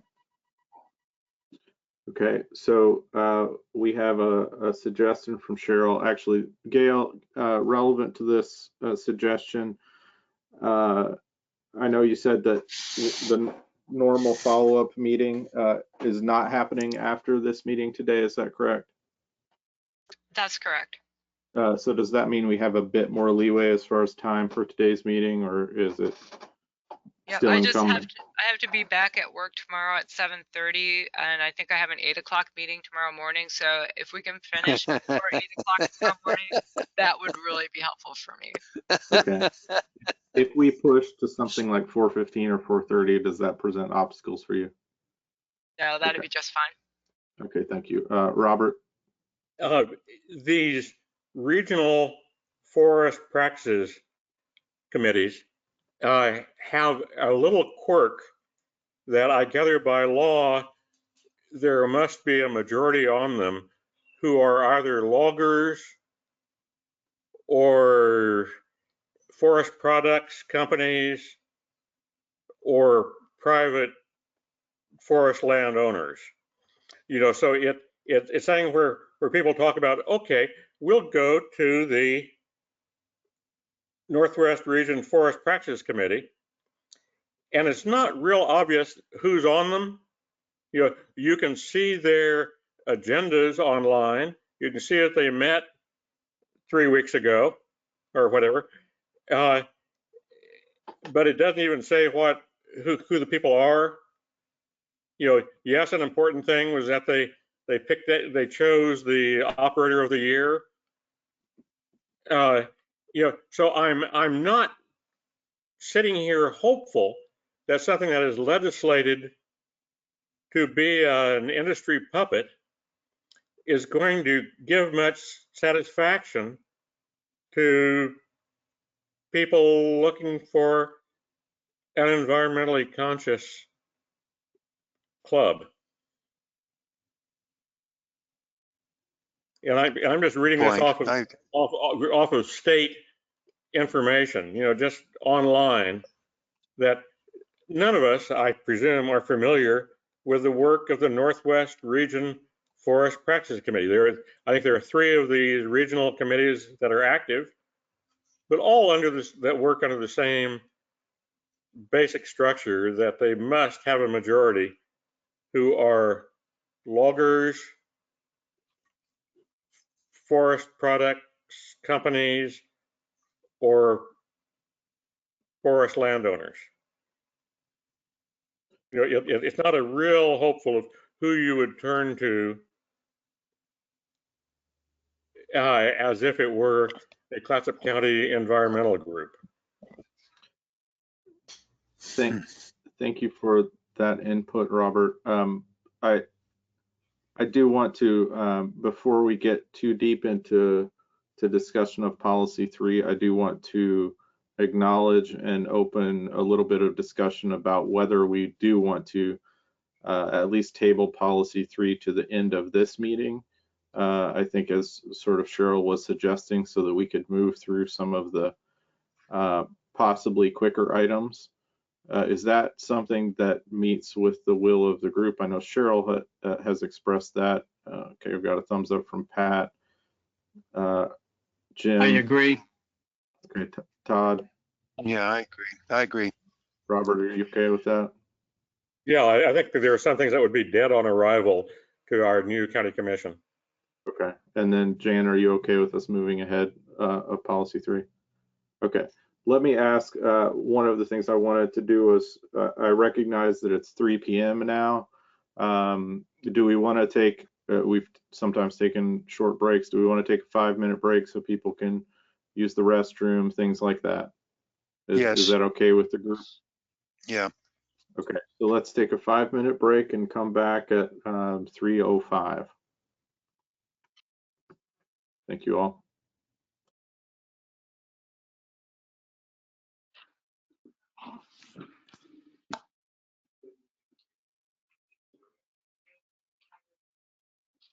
We're taking a pre-date.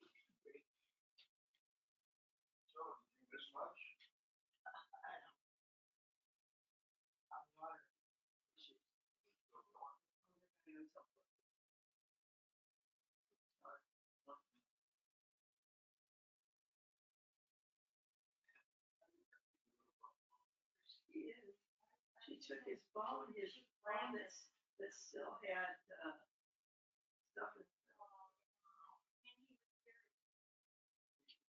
No, he just was watching sweet.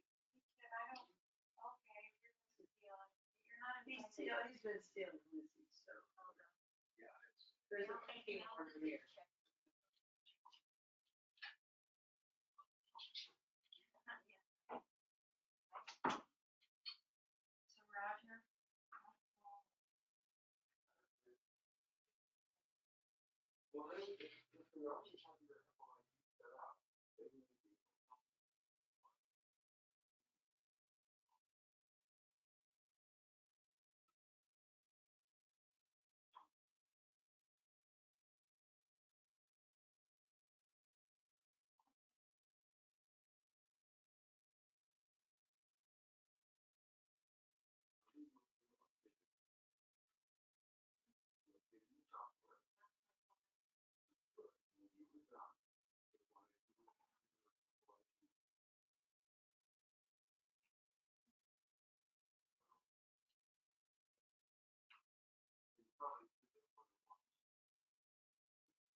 Anybody, did they ever call you?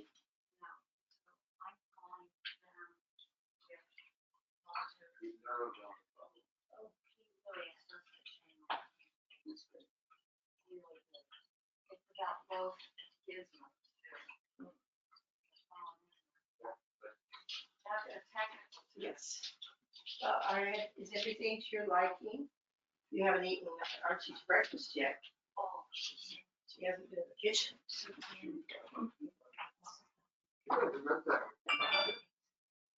She's brain tumor.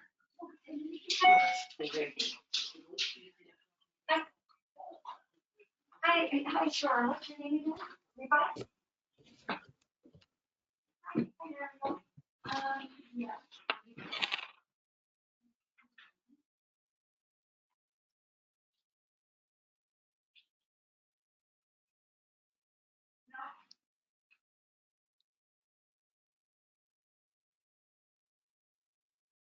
Annie? I'm sorry? Thank you. So, I also asked for here with friends, what really is the confusion. So can I look it down and you can give me your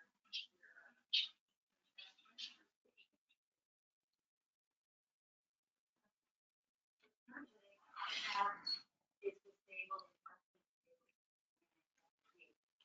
when the iCloud is unfrozen, unfortunately, I don't remember the number code to unlock it.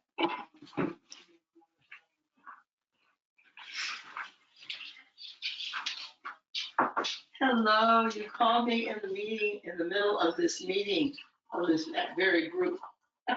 So that's why I did not respond. But anyway. Oh, no, well, we had, that we're not meeting on that issue until next month. Jan, FYI, you are off mute. We already have water issues to deal with, but toxic spread and that kind of stuff. Anyway, just a quick break, and I think what sounds to me, we'll talk. They're probably gonna go look at 15, but what you're suggesting sounds good to me.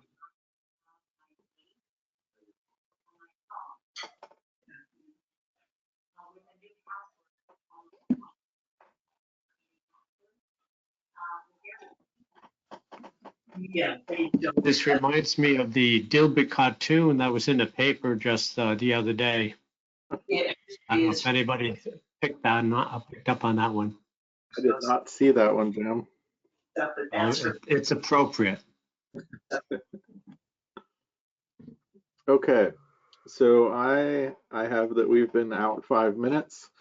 I know not everyone is back yet, but let's try to sort of make some noise so people will move back. Maybe a small Zoom meeting would be a good idea, because then you're, you know. Jan, we can hear you. Yeah. Hi, Jan. Hot mic. Yeah. All right. Thank you, Gail, for muting Jan. Okay. So next policy is policy 4. This is also within goal 5, I believe. The county encourages the development of community dock facilities rather than individual piers or docks. Staff recommendation is that that this policy is more related to surface water than groundwater, and that perhaps it should be moved to goal 16 or 17 and to be included in the Clatsop Plains community plan, where it might be the most relevant. There is a recommendation for from the Lewis and Clark group. Gail, are you able to present that recommendation? Yeah, so the intent of this policy is to minimize impacts on the subsurface land and impacts to habitat and wildlife habitat. And so it encourages community docks over individual docks. One of the members of the Lewis and Clark committee wanted to make sure that by leaving this language as it is, that we would not be precluding private docks, and just wanted to make sure that we explicitly stated that private docks could be allowed if it was permitted by the state. Is there anything in the language that now reads encourages development of community dock facilities, rather that language, would that preclude private docks in any way? Not as I read it, but I think that may be the concern of the person from Lewis and Clark, that obviously it's staff making an interpretation of a policy, and I think he wanted that policy to be made more explicit. Okay, thank you. So there are perhaps two issues on the floor for policy 4. One is this appropriate language? And the other issue is this the appropriate place for this language to be? I would welcome discussion or motions on either of those items. Staff recommendation. Yes. Yeah, I would suggest you have the motion about moving it first, because there might be some discussions on what are the state requirements on private docks and how many can you actually permit, and how much is too much. It gets into a much larger issue. So if we vote on whether we should move it first, this essentially kicks the can down the road a little bit. Sure. So Gail, can I ask for clarity on the slash between 16 and 17? Is that to indicate that it perhaps should be in both 16 and 17, or should it be in either of them? So in our comp plan, goals 16 and 17 are more or less combined. They are two separate statewide planning goals. They are two separate goals in the plan, but they are basically bundled as one. Goal 16 looks at the estuary areas. Goal 17 looks at the coastal waters, not the coast itself and the ocean, but the coastal waters inland. So they are kind of tied together. I would recommend that they be that both policies be included if you want to transfer the location of this policy, because there are lakes and water bodies in both areas that you would want to include this policy. Okay, thank you for that clarification. Is there any motion from the floor about dispensation of policy 4?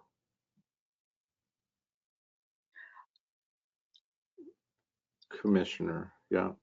I would like to postpone this because we need to know much more about state regulations about docks, and I think we need to do some research about this whole issue, so postponing it to a later goal, I think, would be a great idea. Okay, thank you for that input. I'm not sure we can make a really intelligent decision with how little we know right now about that permitting process. Thank you, and just a comment while the ear of Commissioner Webb is there. Traditionally, Department of State Lands has been responsive to local government policies on things. For example, do we or do we not build a condo project on submerged wetlands. They would tend first to look to the adjacent jurisdiction for whether or not they have a clear policy. So it's a little bit of going both ways. Yes, you can ask Department of State Lands what their attitude is, and they may just as soon wish you hadn't bothered them. You know, because it's clear they do own, you know, they and all of us sitting here own the land where that dock goes. So as to whether or not they grant a lease for the location of the dock, yeah, it's nice for us to have a clear county policy, but it's something where they as much look to us, even though they represent us as the owners of the land where that dock goes, whether it's a floating dock or on pilings. Bye-bye, Pam. Thank you, Robert. Well, we're at the point where we are presently actually dealing with this issue right now on some specific areas. So I would just like to wait until we have much more positive information about what these processes are all about. We have also been hit by our doc expert is also in quarantine because he and his wife have tested positive, and I don't want to bother them until they come out of quarantine. So Cheryl, can I recognize you at this time? I move that we move policy 4 to goal 1617 as recommended by staff. Okay, is there a second for that motion? Second. Jim has seconded. Is there discussion on moving policy 4 to goals 16 and 17 as recommended by staff? The discussion is just to keep my head straight. Are we also being asked to table this matter? This would, I mean, in some ways it would be effectively tabling it. I'm taking this motion as that we would take up and discuss the language of this policy when we get to the discussions of goals 16 and 17. So we would move this policy into those goal sections and take up further discussion then. Any further discussion on the motion to move these to 16 and 17? Okay, let's go through and vote. Pat Corcoran, how do you vote? Yes. Thank you. Jim Allegria, how do you vote? Yes. Thank you. Todd Lundy, how do you vote? Yes. Thank you. Robert Strickland, how do you vote? Yes. Thank you. Jan Mitchell, how do you vote? Yes. Thank you. Cheryl Johnson, how do you vote? Yes. Thank you. So by a vote of 6-0, we will move policy 4 into goals 16 and 17. Okay, goal 5, watershed policies, policy 1. As information becomes available, Clatsop County shall apply goal 5 administrative rules to the 14 identified watersheds and the small or minor watersheds identified in this element. I believe this element is referring to that list. Is that correct, Gail? I believe it's actually referring to goal 5. Okay, thank you. Thank you for clarifying that. Staff comment is that it appears the intent was to conduct an ESEE analysis for the identified watersheds. To the best of staff's knowledge, this was never completed. They recommend revising the policy to remove the text as information becomes available. There are comments. Well, actually, Gail, before I go to the CAC comments, do you have any further comment on the staff recommendation? No, I don't. Okay. So Northeast Group, this mirrors, I believe, your recommendation on policy 3. Is that correct, Cheryl? And do you care to comment further on adding sentiment about clean and abundant drinking water as a priority. Correct that it is a reflection of that one, and this can now very easily go into our beautiful slot where we're going to write the big picture aspirational, whatever we decided to call all that. Into the finding. Right. Yeah. Findings, that's the magic word. Yes. Could I ask you at this time to make a real quick motion? I hopefully this will go quickly anyway. To that extent, move to change that or put that language in the finding. Certainly.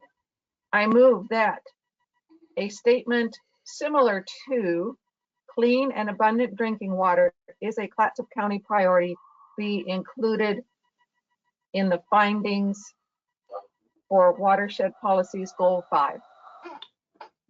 Okay, is there a second for that motion? I second. Okay, thank you, Todd. Is there a discussion on that motion to move clean and abundant drinking water is a Clatsop County priority into the findings for goal 5? Is there a discussion of that motion? Okay, I'm not hearing anything that sounds like discussion to me. So we'll go to a vote. Pat Corcoran, how do you vote? Yes. Jim Allegria, how do you vote? Yes. Todd Lundy, how do you vote? Yes. Robert Strickland, how do you vote? Yes. Jan Mitchell, how do you vote? Yes. Cheryl Johnson, how do you vote?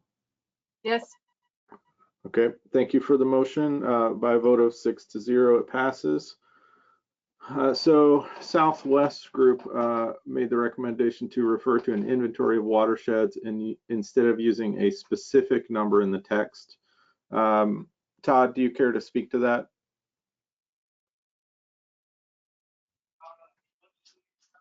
It was noted in our group that there are a number of watersheds, minor ones, that have not been listed, and that as time passes, these minor ones will become listed.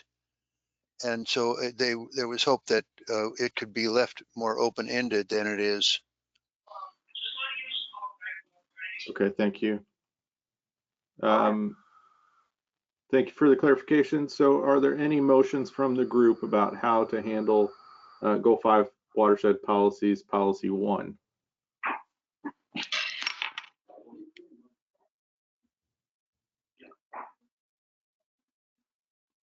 Well, I have one comment. In addressing Todd's concern, could we actually do it by reference instead of actual numbers, and so that the reference can change over time, and it could expand the length if additional watersheds are included?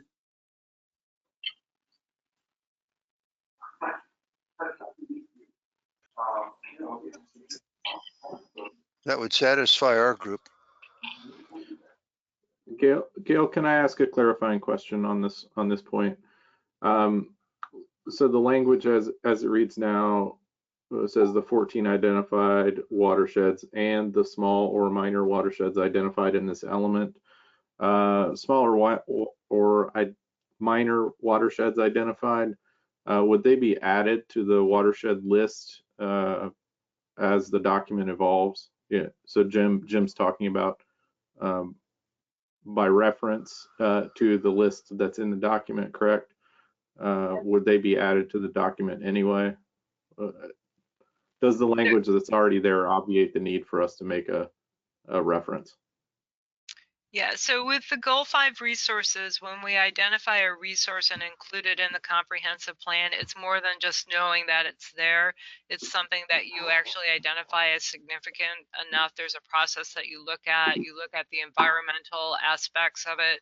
You look at the societal aspects that I always forget what the other 2 E's are, energy and something else.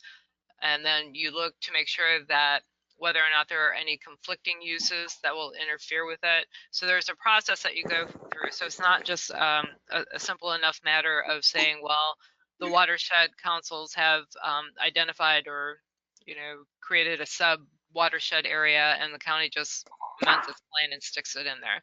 And I did have a question for Jim about if he could clarify what he would be referencing that would be bringing these watersheds in, these new watersheds.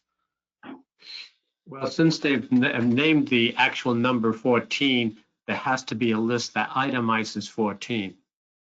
They have to be named in order for it to be included. What was it that they were thinking about when the original writer of this to the 14 identified watersheds? So by reference is that list that currently may have 14 can change over time. So what happens if they add one in the comprehensive plan says 14 and not 15? Yes, you can change the comp plan, but if you do it by reference, it may be just easier as a housekeeping exercise. Yeah, and I don't believe that we can do it by reference. And if Lisa's still on and listening, perhaps she can weigh in on this. But I believe that there's a very specific process we would have to go to amend the plan and include that as a resource. Is that correct, Lisa? Yeah, okay, I'm sorry, I did tune out just a little bit. Sorry. So can you, thank you, Pat. Can you tell me what the exact question is again? Okay, so the exact question, as I understand it, is can the county adopt by reference a list of watershed areas so that if in the future, say, one of the watershed associations or one of the councils identifies a new watershed area, that it would just automatically be incorporated into our plan? Or do we need to go through that process of the ESEE process to identify it as a resource and identify conflicting uses before we add it to our inventory? The latter, Gail. You can't just by reference include any and all, because then you don't have the proper public process that is vetted through the land use process. Could we leave it at Clatsop County watersheds?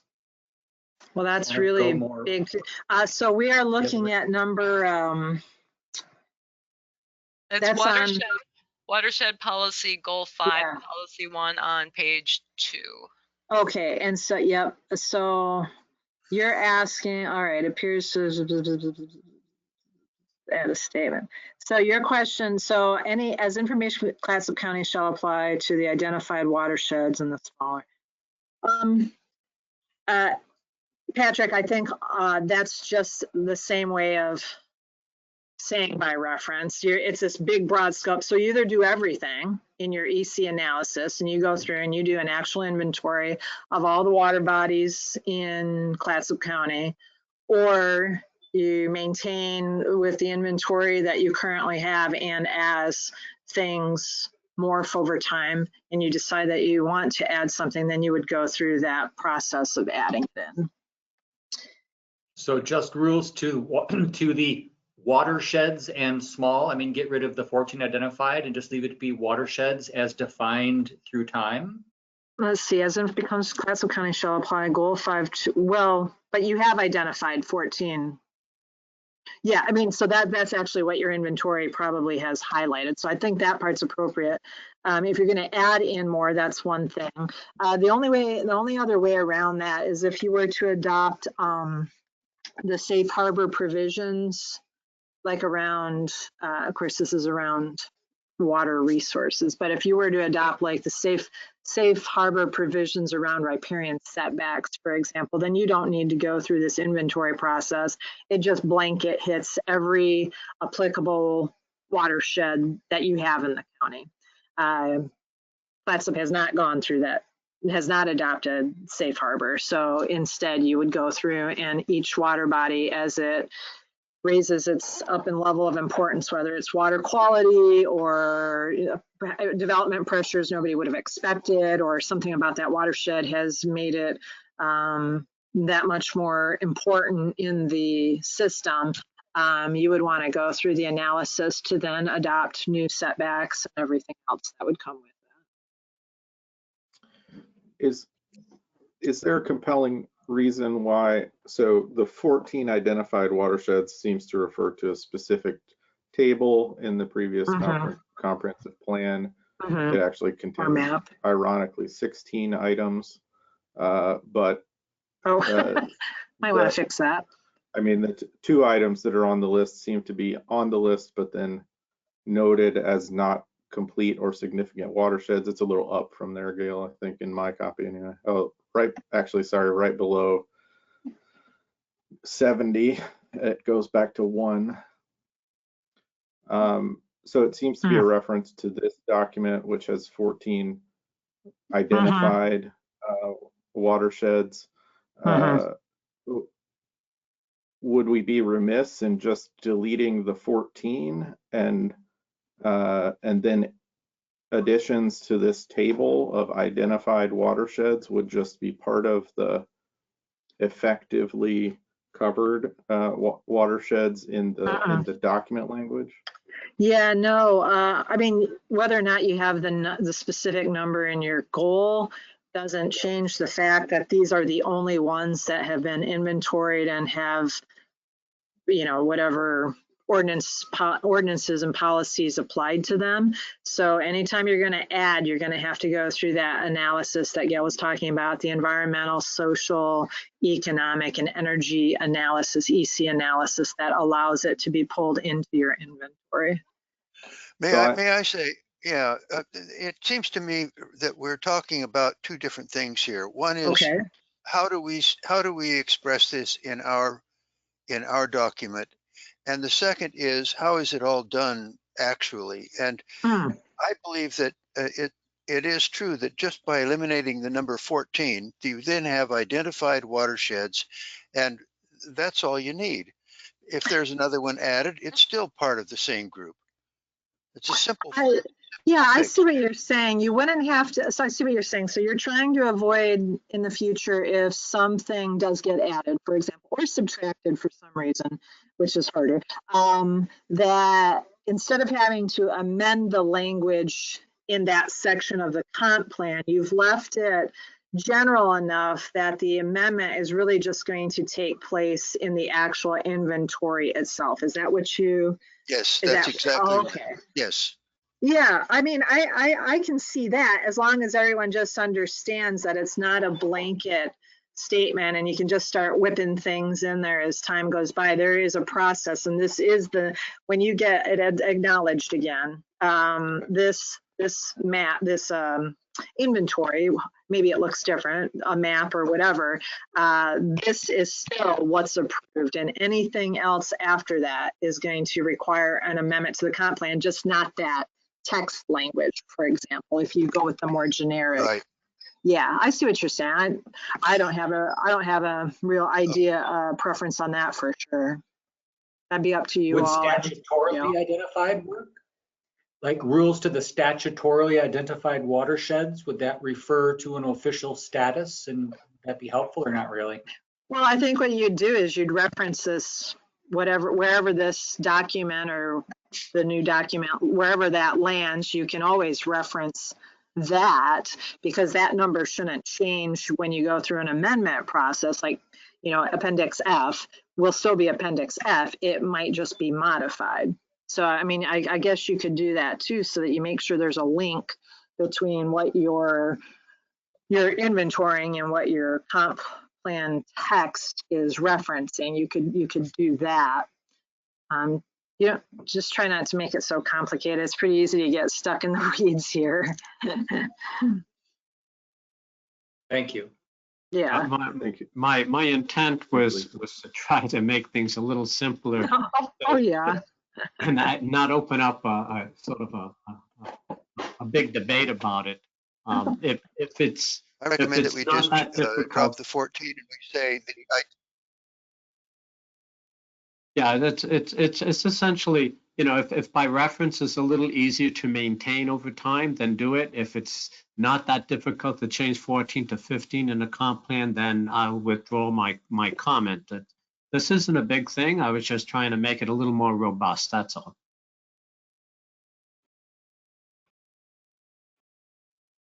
Thank you, Jim.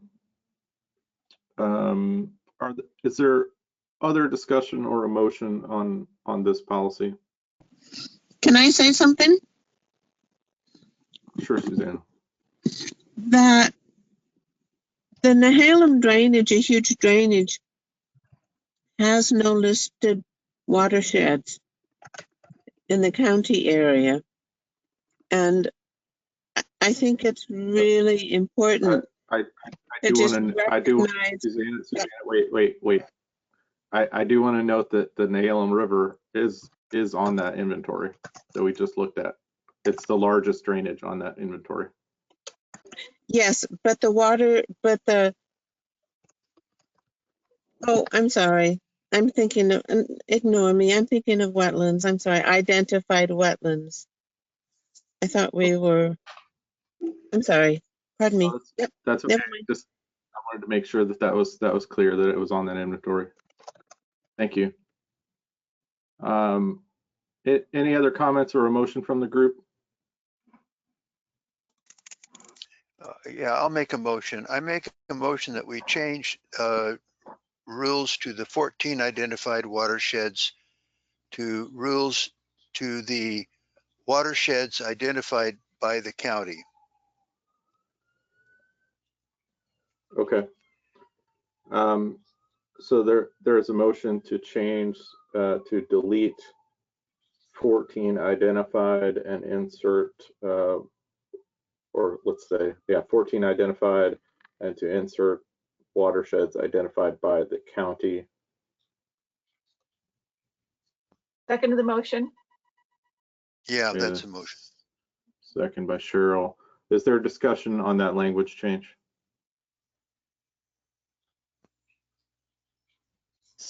I'm wondering if staff's okay with that. So there was a question from Pat. Gail, does this seem workable for staff in your opinion?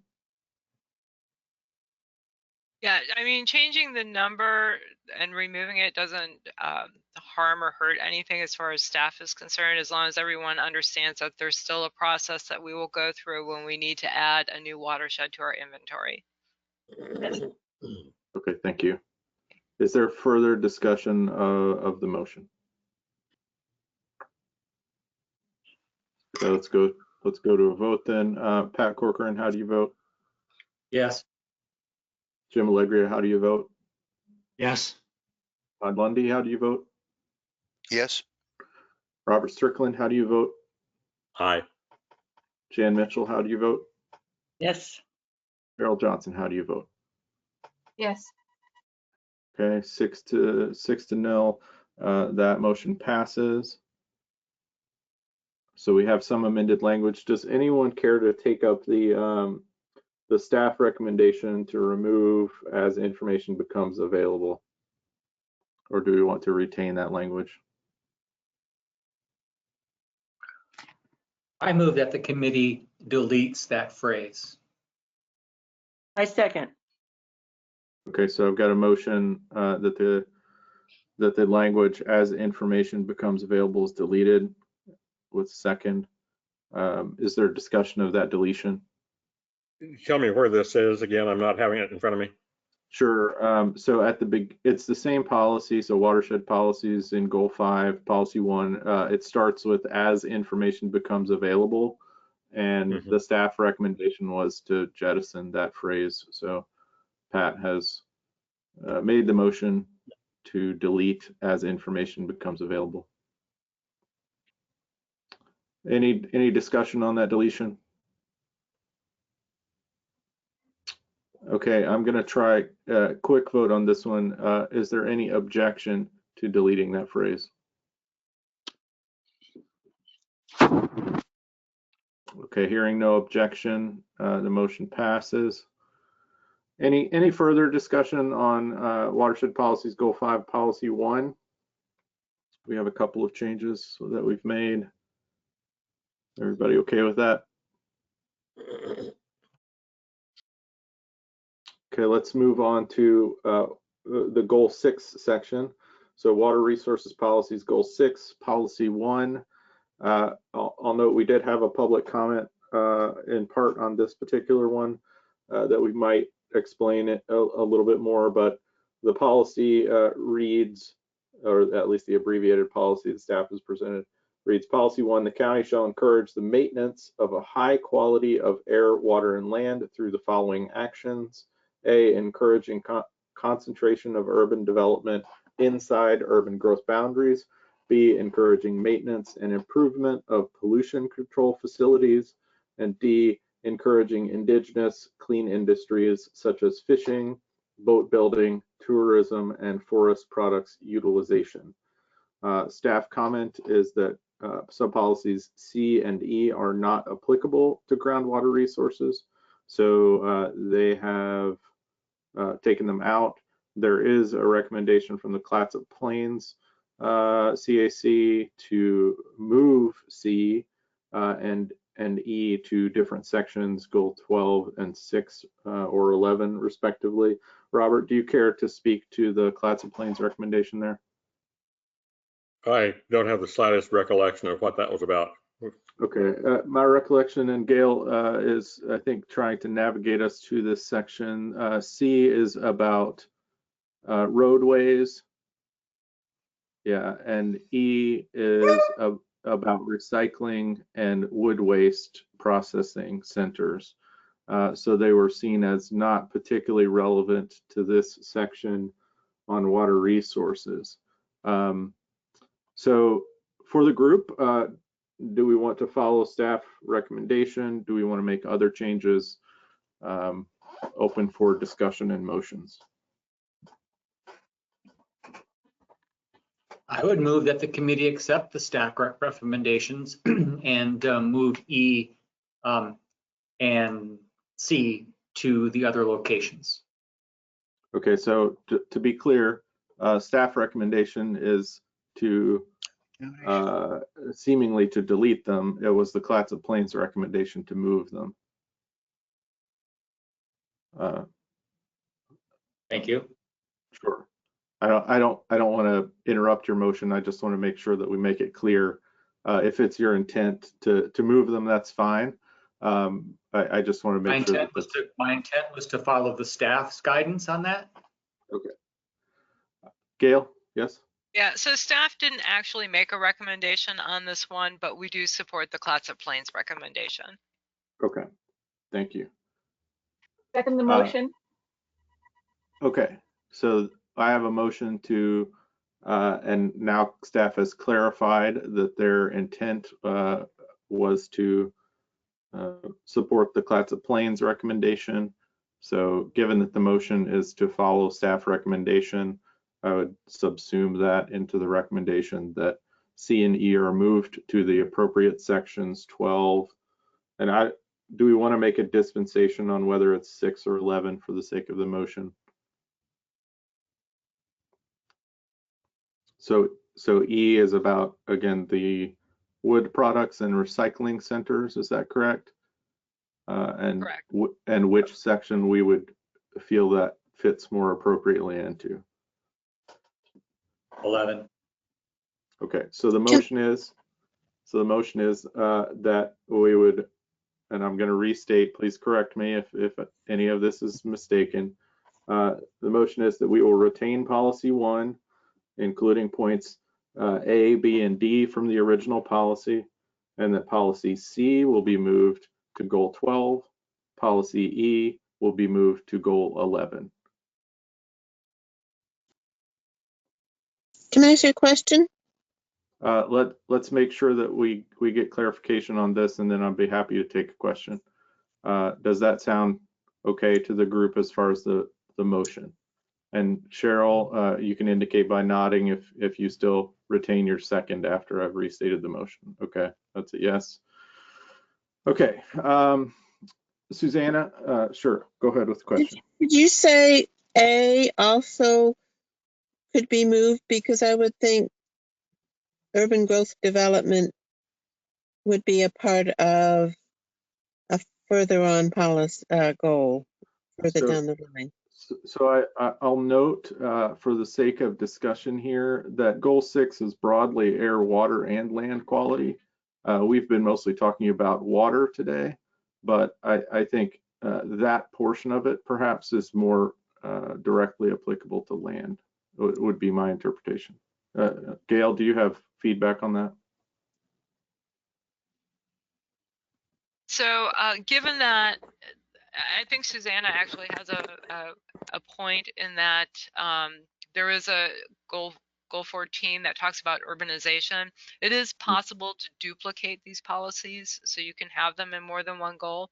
So I think keeping it here, but maybe also copying policy A over to goal 14 would not hurt anything. Okay, do you know if, I confess that I don't have 14 at my fingertips at the moment. Is there any similar policy in 14 now? Off the top of my head, I don't know. I can start researching that while you guys are voting if you want. I might just note that it might be a good subject to bring back up when we get to 14 if it's not there. Okay, Chris Farrar. I think it's important to leave this in with the water. I think the point it's trying to make is that when you urbanize in, say, a pristine watershed, there's a chance that you're going to pollute that water system.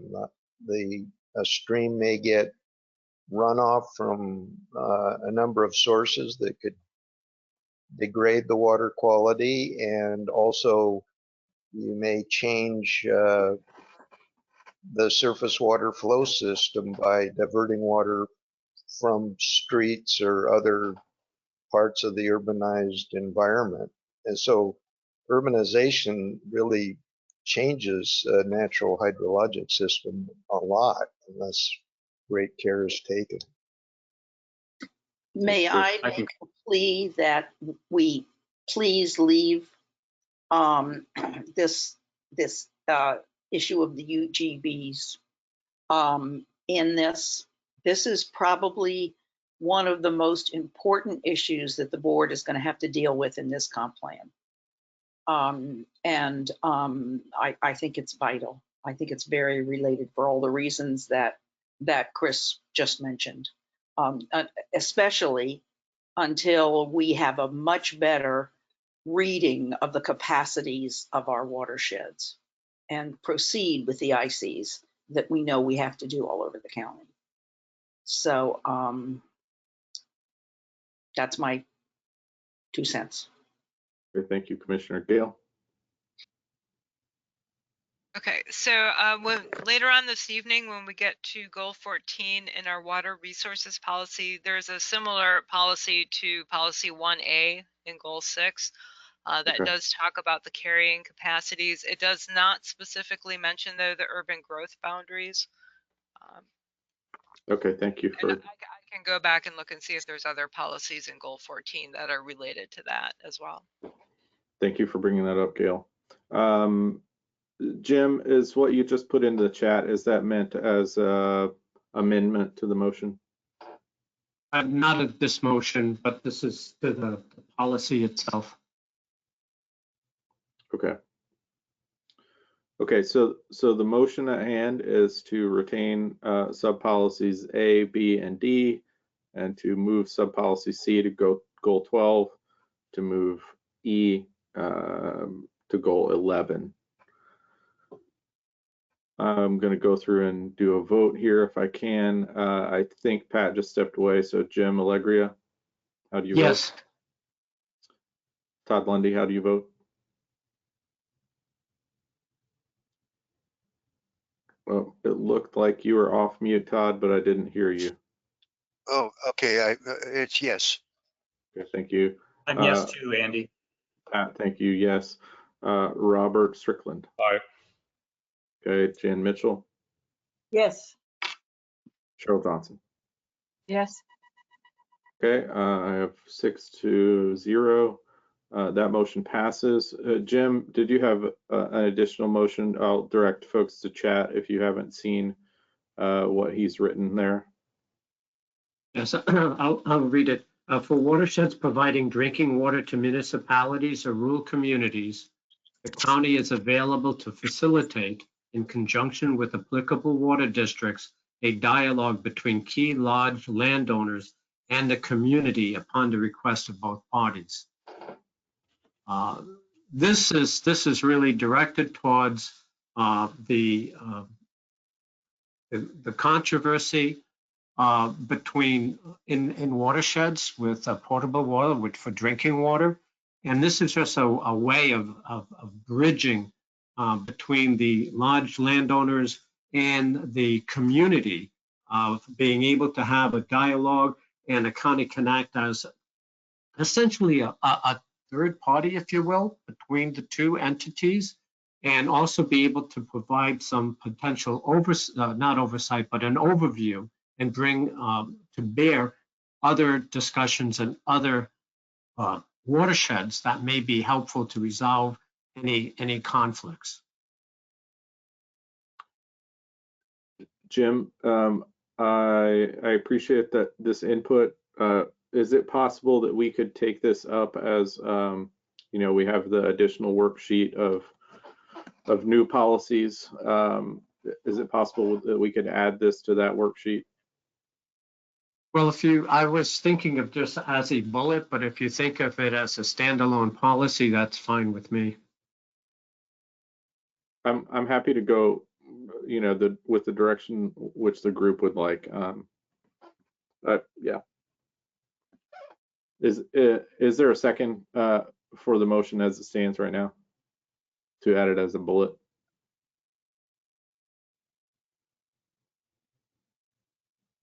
I have a feeling we might. I'll say on a personal level, I might want a little more time to think about this. I think it seems like a worthy idea, but yeah, that would be my comfort level, is to move it to new policies, if that's okay.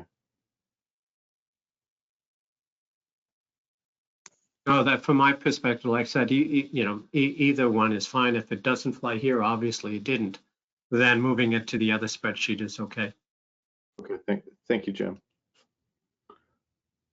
So is there further discussion on Goal 6 Policy 1, or are you all ready as a group to move on to Policy 2? Okay. So hearing none, let's go to Policy 2. Policy 2, the County Planning Department shall work with the Department of Environmental Quality to monitor and keep its environmental database current, including information on air quality, surface and groundwater quality, and land quality, including waste disposal and erosion problems. Staff comment on this is, to the best of staff's knowledge, this database was not created or maintained.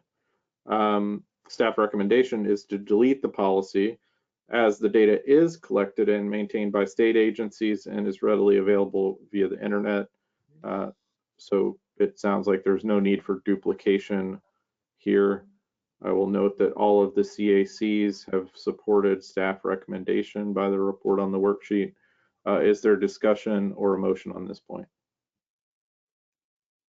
A comment, Sure. and this is just out of recollection, is that at one point there was at the college an instructor who was willing to oversee a student lab to professionally, to competently study water quality in the county, and it had the benefit of people who cared with a local interest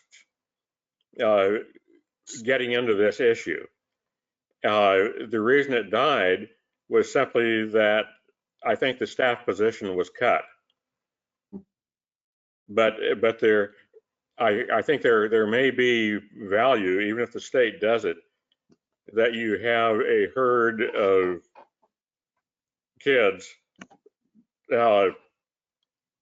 with their lab equipment doing it locally under good supervision. It just happened that it was not the right time budgetarily with the college. Thank you for that background, Robert. Anticipating Pat, oh, sorry. I was just going to I would say, note that. anticipating that lack of funding in the future will continue, I move that this committee adopt staff recommendations and delete that policy from the comp plan. I second. Cheryl, does that cut off any discussion that you had. I know you had your hand up before Pat made that motion. Did you have further input? My memory from a few hours ago when we started this process is that we went through and collectively passed a small clump of them that had unanimous support staff recommendation. And my sloppy notes say that we passed this one already. I believe that we made that motion, but it did not pass. So okay. we have to take your them memory's out. better than mine. Okay, so Pat, I'm going to go back to your motion, which I think had a second, which was to pass this along the lines of supporting staff reccumendations. Is there discussion? Thank you, Todd. Is there discussion of passing? Sorry, Susanna, what was your comment? That, I mean, back to the DEQ, the college thing. After that, my impression is that the watershed councils that were taking a lot of watershed information, temperature, turbidity, all that stuff, that they were trying to get a database that included past, present, and then the future information that was accessible to everyone. Did that happen? And this is probably more to Chris. And does it make any difference if DEQ, if we just delete all of that, but the movement to get the information on our watersheds to keep moving forward? I think Susanna is correct that, you know, as human beings living as residents, we can be supportive of people going out with their equipment, whether it's Steve Porter with Warrenton High School science class, or you know, yes, I think it's great to be supportive of gathering data about water temperatures and the Skipanon River, et cetera. And what we do today shouldn't have any impact. Good. Okay, thank you. I'd like to to step forward on this one. Chris, I thought I had heard you say repeatedly that there was no consistent longitudinal data on quality and quantity in our watersheds throughout the county. So what am I missing? In that statement, nothing really. I agree.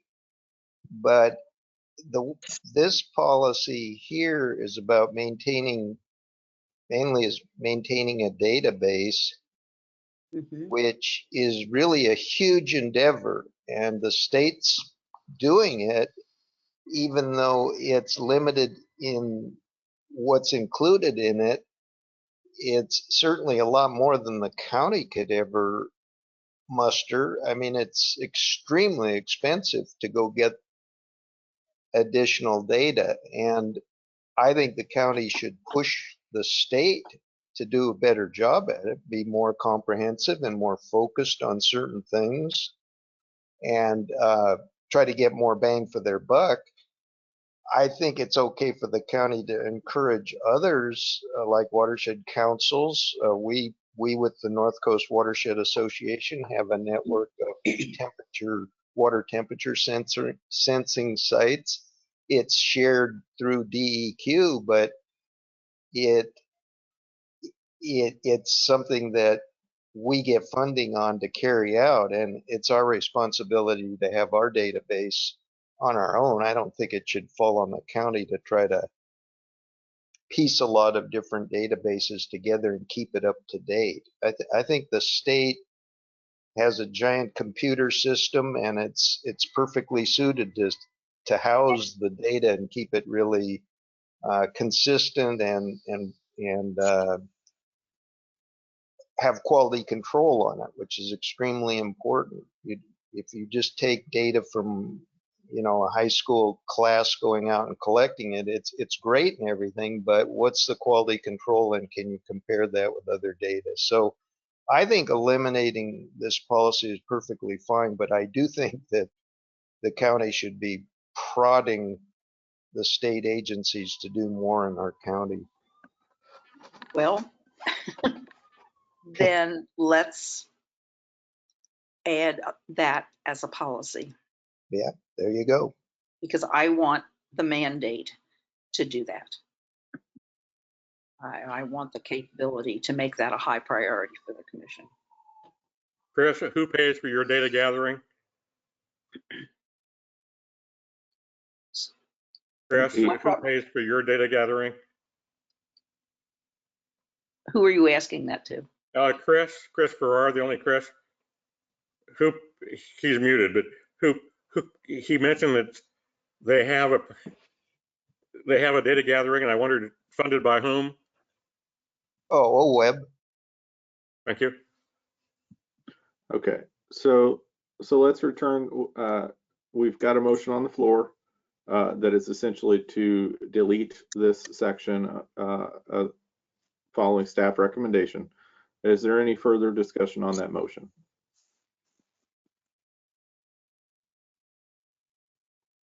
Okay, I'm not seeing any further discussion. I'll go to a vote. Pat Corcoran, how do you vote? Yes. Jim Allegria, how do you vote? Yes. Todd Lundy, how do you vote? Yes. Robert Strickland, how do you vote? Yes. Jan Mitchell, how do you vote? Yes. Cheryl Johnson, how do you vote? Yes. Okay, thank you.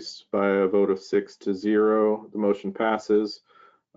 We can remove that policy, Gail. Thank you. Okay, so policy 3. Andy? Yes, sir. I'm seeing that Lisa Phipps said that Water Resources Department also has a role in groundwater management. I think it was relative to this conversation. I don't know if that was a suggestion to adding that department, and maybe we need to do it over again, or if that's just understood. Adding that department to policy 2. Well, in chat, I mean, I just note that a few minutes ago, Lisa mentioned Water Resources was also a role. I don't know if that's an omission we should include. Maybe that's a Gail question. Well, our recommendation is to delete the policy, and that was what the committee just voted for. So you could go back and we could redo the motion. No. I mean, if it gets rid of it just by continuing with the motion, then that takes care of it. Thank you.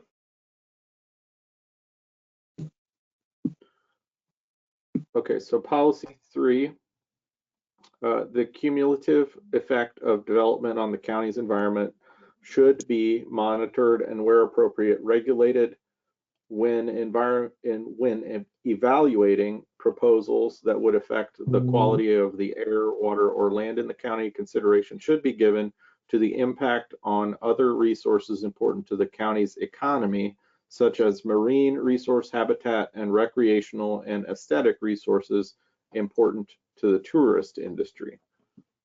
Staff comment is that proposed development is reviewed for consistency with the comprehensive plan goals and policies.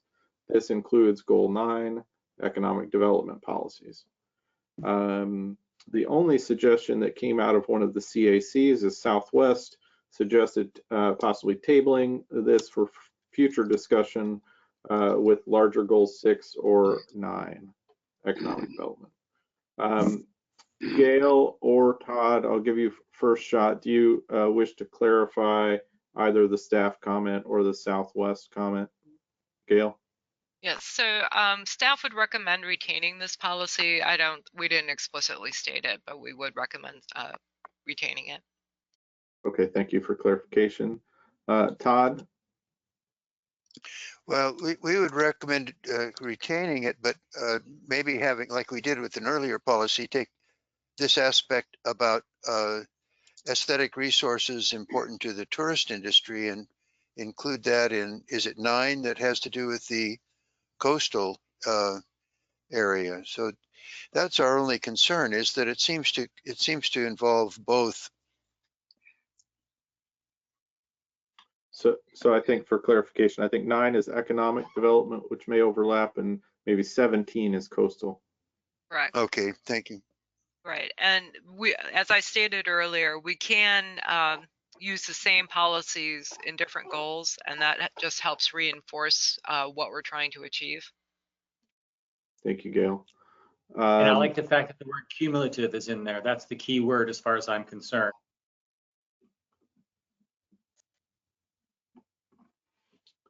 So do we have a motion or further discussion on this item, policy 3? Yes, I do have a comment. I do like the cumulative effects because that's extremely important, because any single development in itself may not be significant, but if you add them all up together, then they are significant. I think we understand that. But there are no metrics. I have no idea what will be monitored. Maybe there's a set that the county of metrics that the county applies for their evaluation. If so, then I would like to see a bullet saying using existing metrics or something like that. If there aren't any metrics for cumulative effects, then I'd like to see a bullet saying that the county staff, the planning staff, will develop them after X number of years, after the completion of the plan.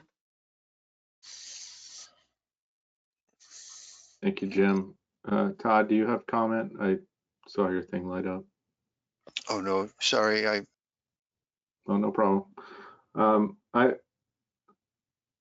So Jim, I take your point. I may come back to you for a motion, but I will also note that I don't particularly like the use of should in this particular policy. I think that that it creates the option of doing this sort of review, and I'd prefer us to either decide we want this review or not. So I would prefer us to change that language as well. Other discussion or motions from the floor? Pat? I guess I like what you're saying. I guess what you're saying about if we're going to do it, I think the cumulative effective development on the county's environment shall be monitored and metrics for that cumulative effect identified. I think, taking in Jim's point, I think it shall be monitored, or maybe it becomes metrics identified and monitoring shall occur. I think those are important, just to say that there must be some metric. You just can't refer to cumulative effect or it has no meaning at all. Maybe it's two policies. One is to develop metrics for, and then where appropriate, regulate. That's half baked, but that's my notion.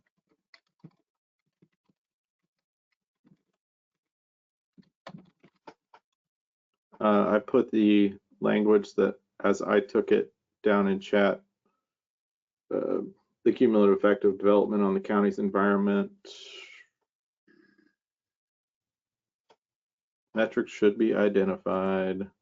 Let me try this again.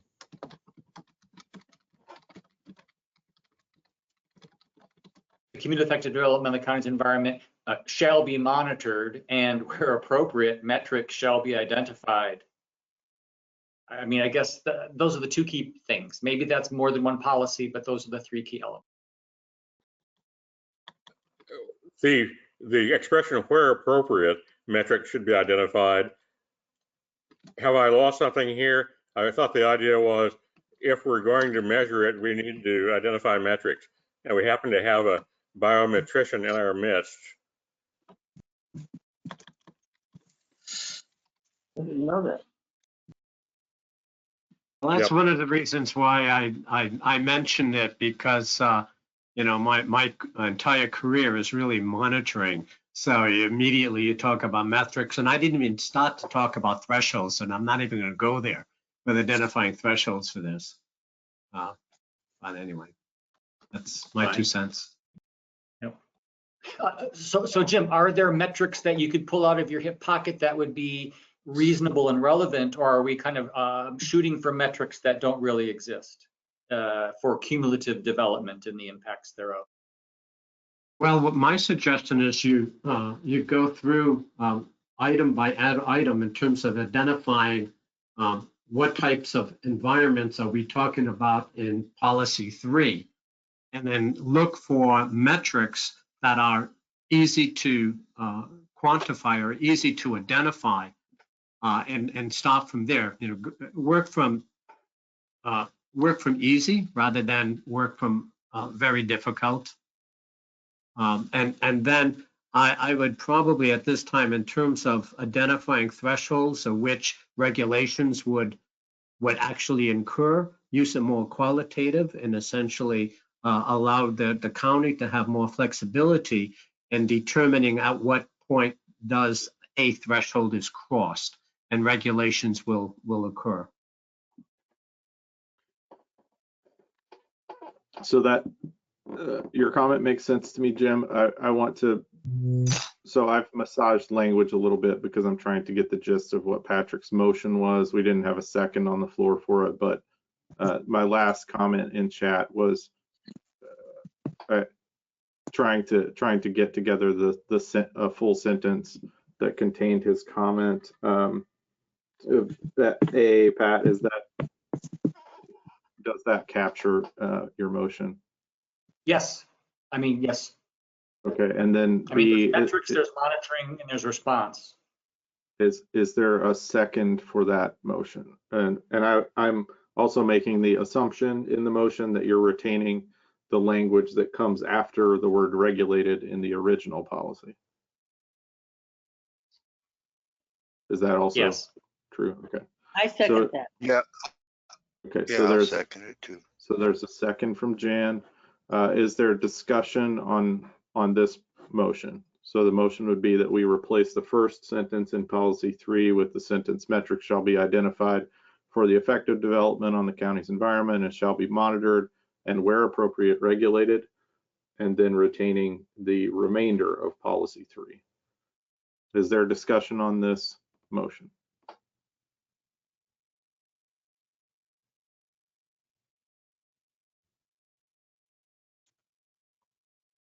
I'm giving it time because I know this is not a perfectly straightforward one. My only question is, should we have a timeline for the development of the metrics? And if so, what would Gail recommend? Seems like a reasonable question, Jim. Gail? That is a good question. I would say, because it wouldn't take effect until the time the plan is actually adopted, but maybe develop the metrics within a year. Jim, do you want to make an amendment to that? Yes, I propose an amendment to what is currently up on the screen to say that metrics shall be identified within 1 year of the completion of the plan for the effects on development, so on and so forth.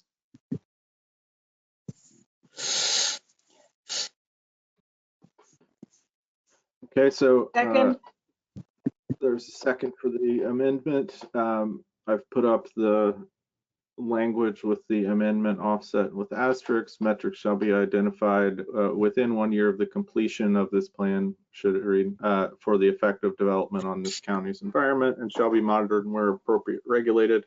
Is there discussion on the amendment? Okay, is there objection to the amendment? Okay, so I'm not hearing objection to the amendment. So we'll treat that the last statement. I did get a private message seeking clarity on whether that's for the completion or adoption of the plan. I think should be adoption. Okay. So we will change that text to adoption. And I'll do that now just so that we are clear.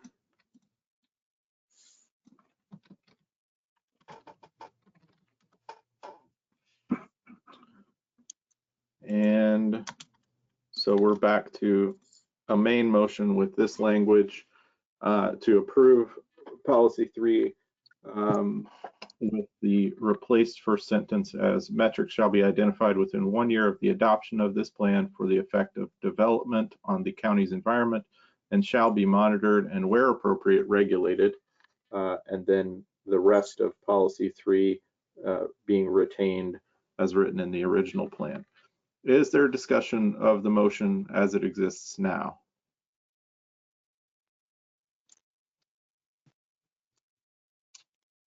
Okay, hearing no discussion, let's go to a vote. Pat Corcoran, how do you vote? Yes. Jim Allegria, how do you vote? Yes. Todd Lundy, how do you vote? Yes. Robert Strickland, how do you vote? C. Jan Mitchell, how do you vote? Yes. Cheryl Johnson, how do you vote? Yes. Okay, I take that as 6-0. The motion passes. Let's move on to the next item, which is still under Goal 6, Water Resource Policies, Policy 6. Upon completion of the Clatsop Plains groundwater study, the county shall reevaluate the Clatsop Plains Community Plan to determine whether existing policies and standards are adequate to protect water quality in the aquifer, lakes, and streams. Consideration shall be given to protection of the lakes from further degradation, eutrophication, and possible remedial actions to improve water quality. Staff comment is reference to the specific groundwater study recommendations on table 2. That's the comment, and then staff recommendation is to eliminate the first sentence, which is the upon completion bit, and move the second sentence to the Clatsop Plains Community Plan. Southwest CAC wanted to table it for discussion with the entirety of Goal 6.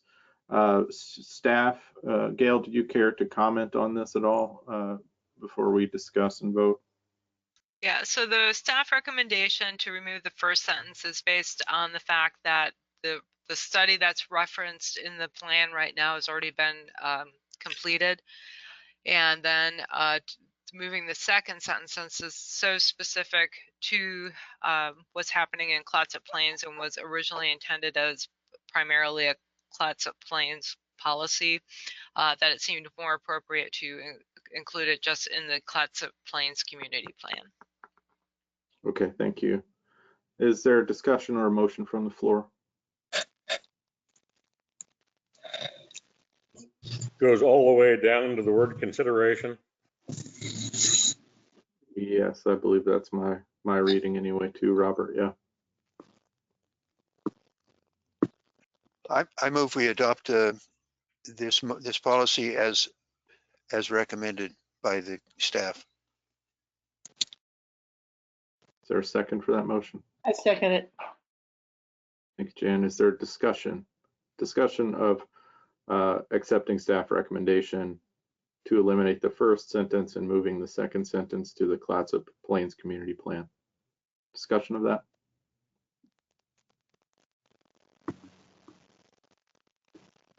Okay, hearing no discussion, is there any objection to that? So I'm not hearing any objection, so staff recommendation is taken. Thank you all. So I want to note that we just crossed the threshold on my computer at 4:15. We had talked a little bit earlier about trying to wrap up at 4:30. I don't know if we got through an acceptable amount of this set of goals and policies or not today, but we did schedule for some time anyway to have public comment at the end and also closing comments from the group. I want to check and see if there is public comment to be made today. If there's public comment, we can take it at this time. If there's not, we could go back and try to fit in one or two more. Is there public comment? Yes, I'd like to comment. Okay, Susanna, we might ask you limit your comments to 3 minutes, but go right It's ahead. only that I really support what Robert Strickland said about the Forest Practices Act and state forestry, and the committees are very forest industry dominated, and it makes it difficult to do environmental things. That's my comment. Thank you, Susanna. Is there any other comment from the members of the public? Well, I have one point, and I apologize because it kind of goes back to policy 6. The sentence you took out mentions aquifers and streams as well as lakes, but the sentence, you got rid of that one, and then the sentence that was left only talks about lakes as far as I can tell. And I think in Clatsop Plains, the situation with the groundwater is very critical also, and so I'm kind of concerned that that was cut out, and I don't know if there's a way you could stick those other water packages, reservoirs into that sentence. Gail, this may be unusual, but do you think it's possible to include public comment from Mr. Farrar in the review of policy 6 as it's moved to Clatsop Plains Community Plan? Yeah, So does the committee want to make a recommendation to add the word aquifer, comma, and then we already have lakes, and then add comma and streams? Yes. Okay, so I've got a motion from Pat Corcoran to add the language aquifers, comma, lakes and streams to replace lakes in the second sentence. Is there a second for that? I second it. Thank you, Jan. Is there discussion on this point? Are we missing any water bodies, or should we just say all water bodies? It sounds like we've got it covered, Chris, but I mean, is there something we're not thinking of? Is that you, Patrick, speaking? Yes, Robert. Yeah, I totally, it's a continuous question. Because as I look out in front of me, there is water in forms that normal human beings never use in their phraseologies. And it's all the same. It oozes through the dunes. And I forgot even what that's called. It isn't channeled, it's present all the way out to the ocean. So I totally agree. Whether you call it a fen, and people say, "Huh? Is that like a swomie?" No, it's another thing where the water moves, but you don't see it moving because it's underground. So the broadest term, I think, is what we're all seeking for, like water bodies, or if there's something there's a scientific phrase, I think we'd all agree on that. Well, the thing is, water bodies are often taken to mean a surface water body, a stream, a lake, a fen, whatever, a wetland. But an aquifer is a little different because an aquifer is also a space. Aquifers are formations that yield usable amounts of water to wells, or you can define it other ways, but aquifers are storage devices. And so sometimes part of the aquifer is depleted of water, but it's still an aquifer. It's still there and can recharge and collect more water. So calling it a water body, part of an aquifer may not be full of water at some particular. So you're comfortable with the 3 designations of creeks, water, what you said is what you're comfortable with? Well, you could say aquifers, or you could say groundwater and surface water, because the water it's either groundwater or surface water, or it's in the atmosphere, but we're not talking about the stuff in the atmosphere right now. So you could just say groundwater and surface water. But I like bringing out lakes kind of specifically there because it's kind of a big deal on Clatsop Plains. So you might want to leave lakes and then say, or any other surface water and the groundwater, that kind of a sentence where you're, I think the lakes are important, aren't they, Robert, to They Al? are, but as to what is a lake? Okay, then surface water and groundwater then. Yep. So do we have a motion from the floor to amend? I move that we amend that motion to reflect surface and groundwater. Yay. Okay. Is there a second for replacing aquifers, lakes, and streams with surface and groundwater? I second. Yeah, I second. Do we And leave seconds? the aquifer in there? Just because it's a water carrying device, is not just the water that it is contained therein. Perhaps I misstated. I meant to say aquifers, surface, and groundwaters. Yeah. Perfect. Is there further discussion on the amendment? Okay, so let me quickly put this in chat. So it's just going to be aquifers, surface, and groundwaters to replace lakes in the second sentence. Is there further discussion of that motion? Oh, excuse me. I think we need a vote. I didn't ask even for consent. So is there any objection to us using that language, aquifers, surface, and groundwaters? Okay, I don't hear any objection. So we're back to the main motion, which is to replace lakes in the second sentence with aquifers, surface, and groundwaters. Let's do a quick vote on that one. Patrick Corcoran, how do you vote? Yes. Jim Allegria, how do you vote? Yes. Todd Lundy, how do you vote? Yes. Tom Strickland, how do you vote? Yes. Mitchell, how do you vote? Yes. Bill Johnson, how do you vote? Yes. Okay, the motion passes. Chris, thank you for your suggested changes to that language. Thank you to the rest of the group for being flexible on that. I'll check one more time. Is there any further public comment? Andy, I have a comment. Sure, Todd. It seems to me that, like with this last one, we have accepted previous ones. We have accepted them without actually taking a final vote. Is that cricket, or should we have taken a final vote like on policy 2?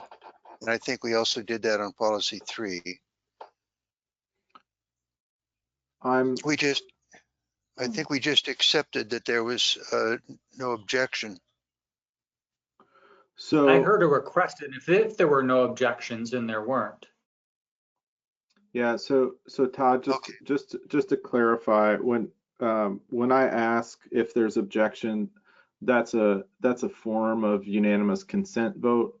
So I'm in votes where I'm anticipating that no one is actually going to vote against, and I was wrong. In fact, once today, Robert brought objection to a vote that I brought to the table that way. But I'm just trying to go through the process quicker than doing a roll call vote in those cases. Thank you. Thanks for that clarification. Yeah. Sure, Todd. So if there isn't other public comment, are there other closing comments from the group, or Gail, do you have any closing comments for us today? I just want to verify, so at your December meeting, we will be finishing out table 1 plus policy 3 that we need to go back to, plus table 2 from this meeting. And then we will also have the recommendations on wildlife habitat and those 2 tables to go through as well. So I just wanted to make you aware of that. If you want, do you want me to schedule a longer meeting? Do you want to start earlier? Do you want to go later? I mean, because we're scheduled for 3 hours now, but we could do a longer meeting if you want. Is there a sense from the group if we want to go longer or What day not? is that? Which day? So the next meeting is always the 3rd Thursday. So the next 17th. meeting will be the 17th.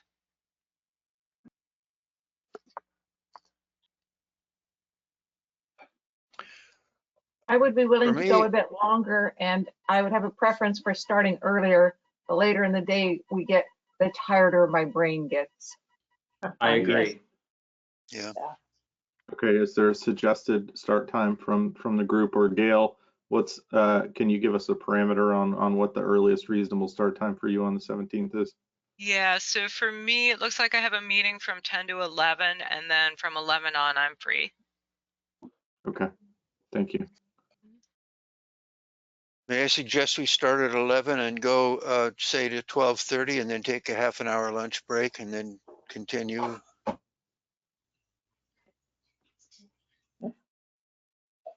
Gail, is that workable for the staff, starting at 11 with a half-hour lunch break at 12:30? Yep, and then do you want to just go until we're done, or do you want me to schedule an end time? I hate to just say go until we're done, because we might be here till New Year. Yeah, that's right. Till So 5? sure, that sounds great if you've got time for it. Yep. Is that acceptable to everyone in the group? Starting at 11, half-hour break for lunch, try to go and wrap up everything by 5. Yes, go for it. Yes. Okay, I'm not seeing any. Give it a try. Okay, well then let's try that next time around. Thank you, Gail, for broaching that subject and for the suggestions, folks. Any other closing comments from the group today?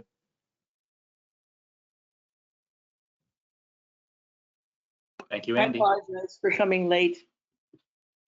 No problem, Jan. Glad you could join us.